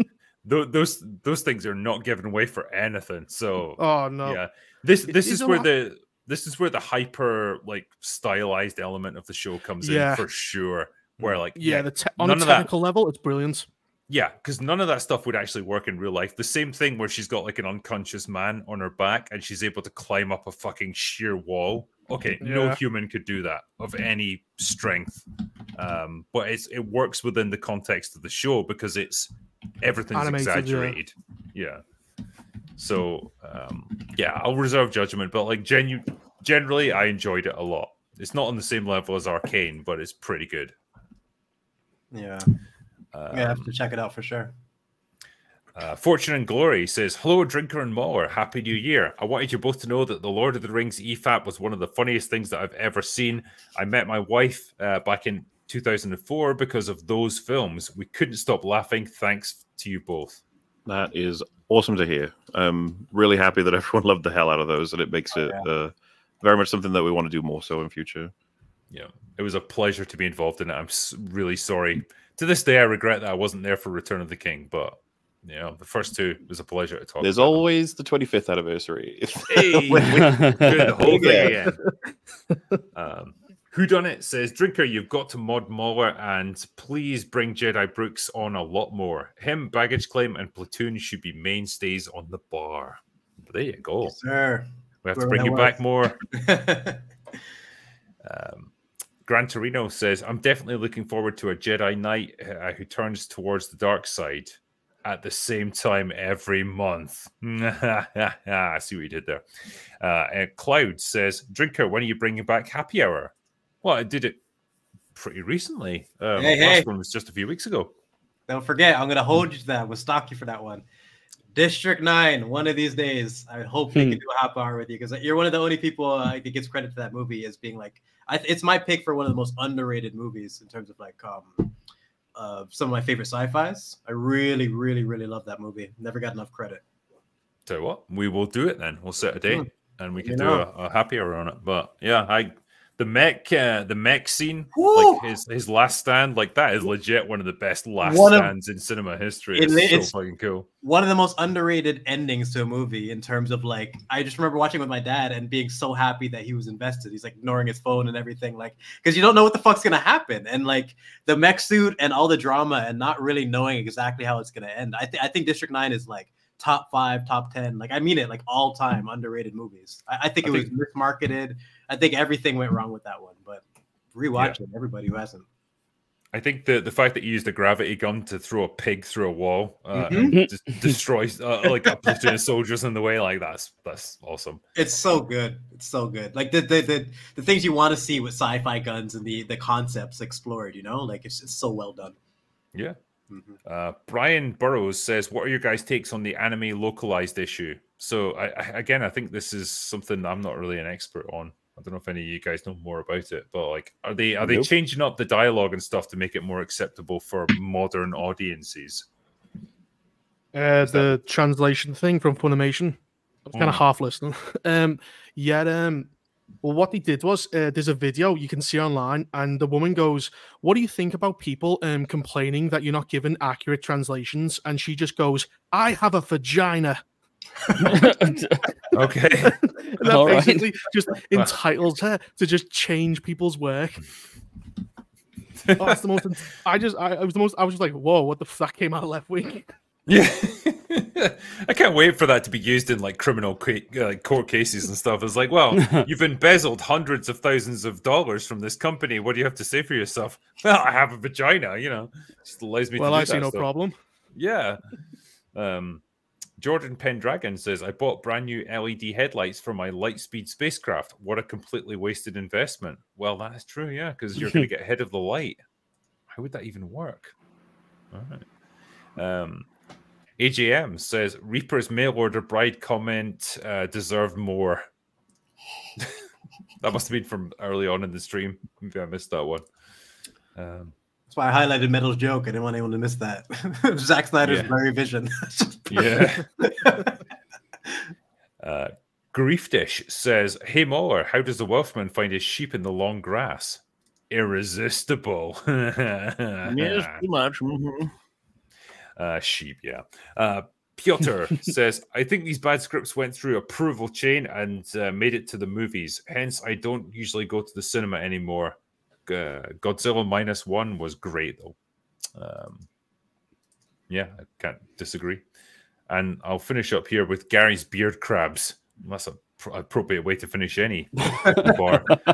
Says, seeing Mauler get Stuckmanized is the only thing that brings me joy in life. Also, hookers and rubber dicks and Taco Bell and Mountain Dew. What do you mean? It's just memes ahoy there, right there. Damn. The chat for both of those is glorious. Oh, fantastic ones. Can we say that, like, in a greater sense, we've all been Stuckmanized? Oh, yes. We have talked about them, you know. Yep. Oh, Chris. Oh, Chris. So much he can do with this opportunity he has. He just does nothing. It's fascinating. I mean, I genuinely hope that his movie is more interesting than his movie reviews. It won't be. He's making a movie? Yeah, he is. He already made that one with, like, the guy complaining to the girl or something, or whatever that was. Yeah, it was like a short movie, yeah. I'm sure. It was shit. I might just review it. Why not? Why not? I mean, I assume he's not starring in this new movie that he's making, is he? Like he's directing it. I think he's just directing it, yeah. I don't think he's in it. Maybe he gives himself a guest role or something in the background. It's like, hello, I'm here to make movies. Hey, it's me, Chris. Get Stuckmanized. Get Stuckmanized. Well, that's too much enthusiasm. He's way more monotone than that. Oh, Chris. It was, I think, my favorite moment of our watch through the other night was when he said, like, wow, it's been such a crazy year. I can't believe what's been going on. Man, film is just so great. I love film. He's a droid. He's a shit droid. Movie films. Shit droid. Human movies. He may be an AI. I can't confirm or deny it. No, AI is better functioning than him. That's why I chose my words carefully. He's like shit droid, like the first fucking like rough draft, like those guys in Phantom Menace or something. Like the first draft of those guys. That's fucking Chris Stuckman. I just don't know, man. He fascinates me endlessly. But I'm going to finish up with that one because that was a bombshell to finish up on. Who wouldn't want to finish with Chris Stuckman as their conversation ender? But yeah, thank you everyone for coming on for this. Thank you for the amazing super chats from everyone. As always, if we haven't got through them all, we'll catch up with them in a few days. And thank you to my mods for doing the same amazing job that they always do. Welcome back, Josh. It's good to have you back, man. And yeah, wrenching everyone. And most of all, my panel. Thank you guys for coming on tonight. It's always a pleasure to have you, Mauler, my co-host, and my guest panel tonight. To you, sir. All right, that's enough gayness tonight, boys. Get the fuck out of here. Yeah, but thank you guys for coming on tonight. I appreciate it. Yeah, thanks for having me. Always a good time. It's always fun. Nice one, man. And yeah, I think we'll say goodbye there. That's all we've got for this evening. So go away now. Bye. Bye. Cheers.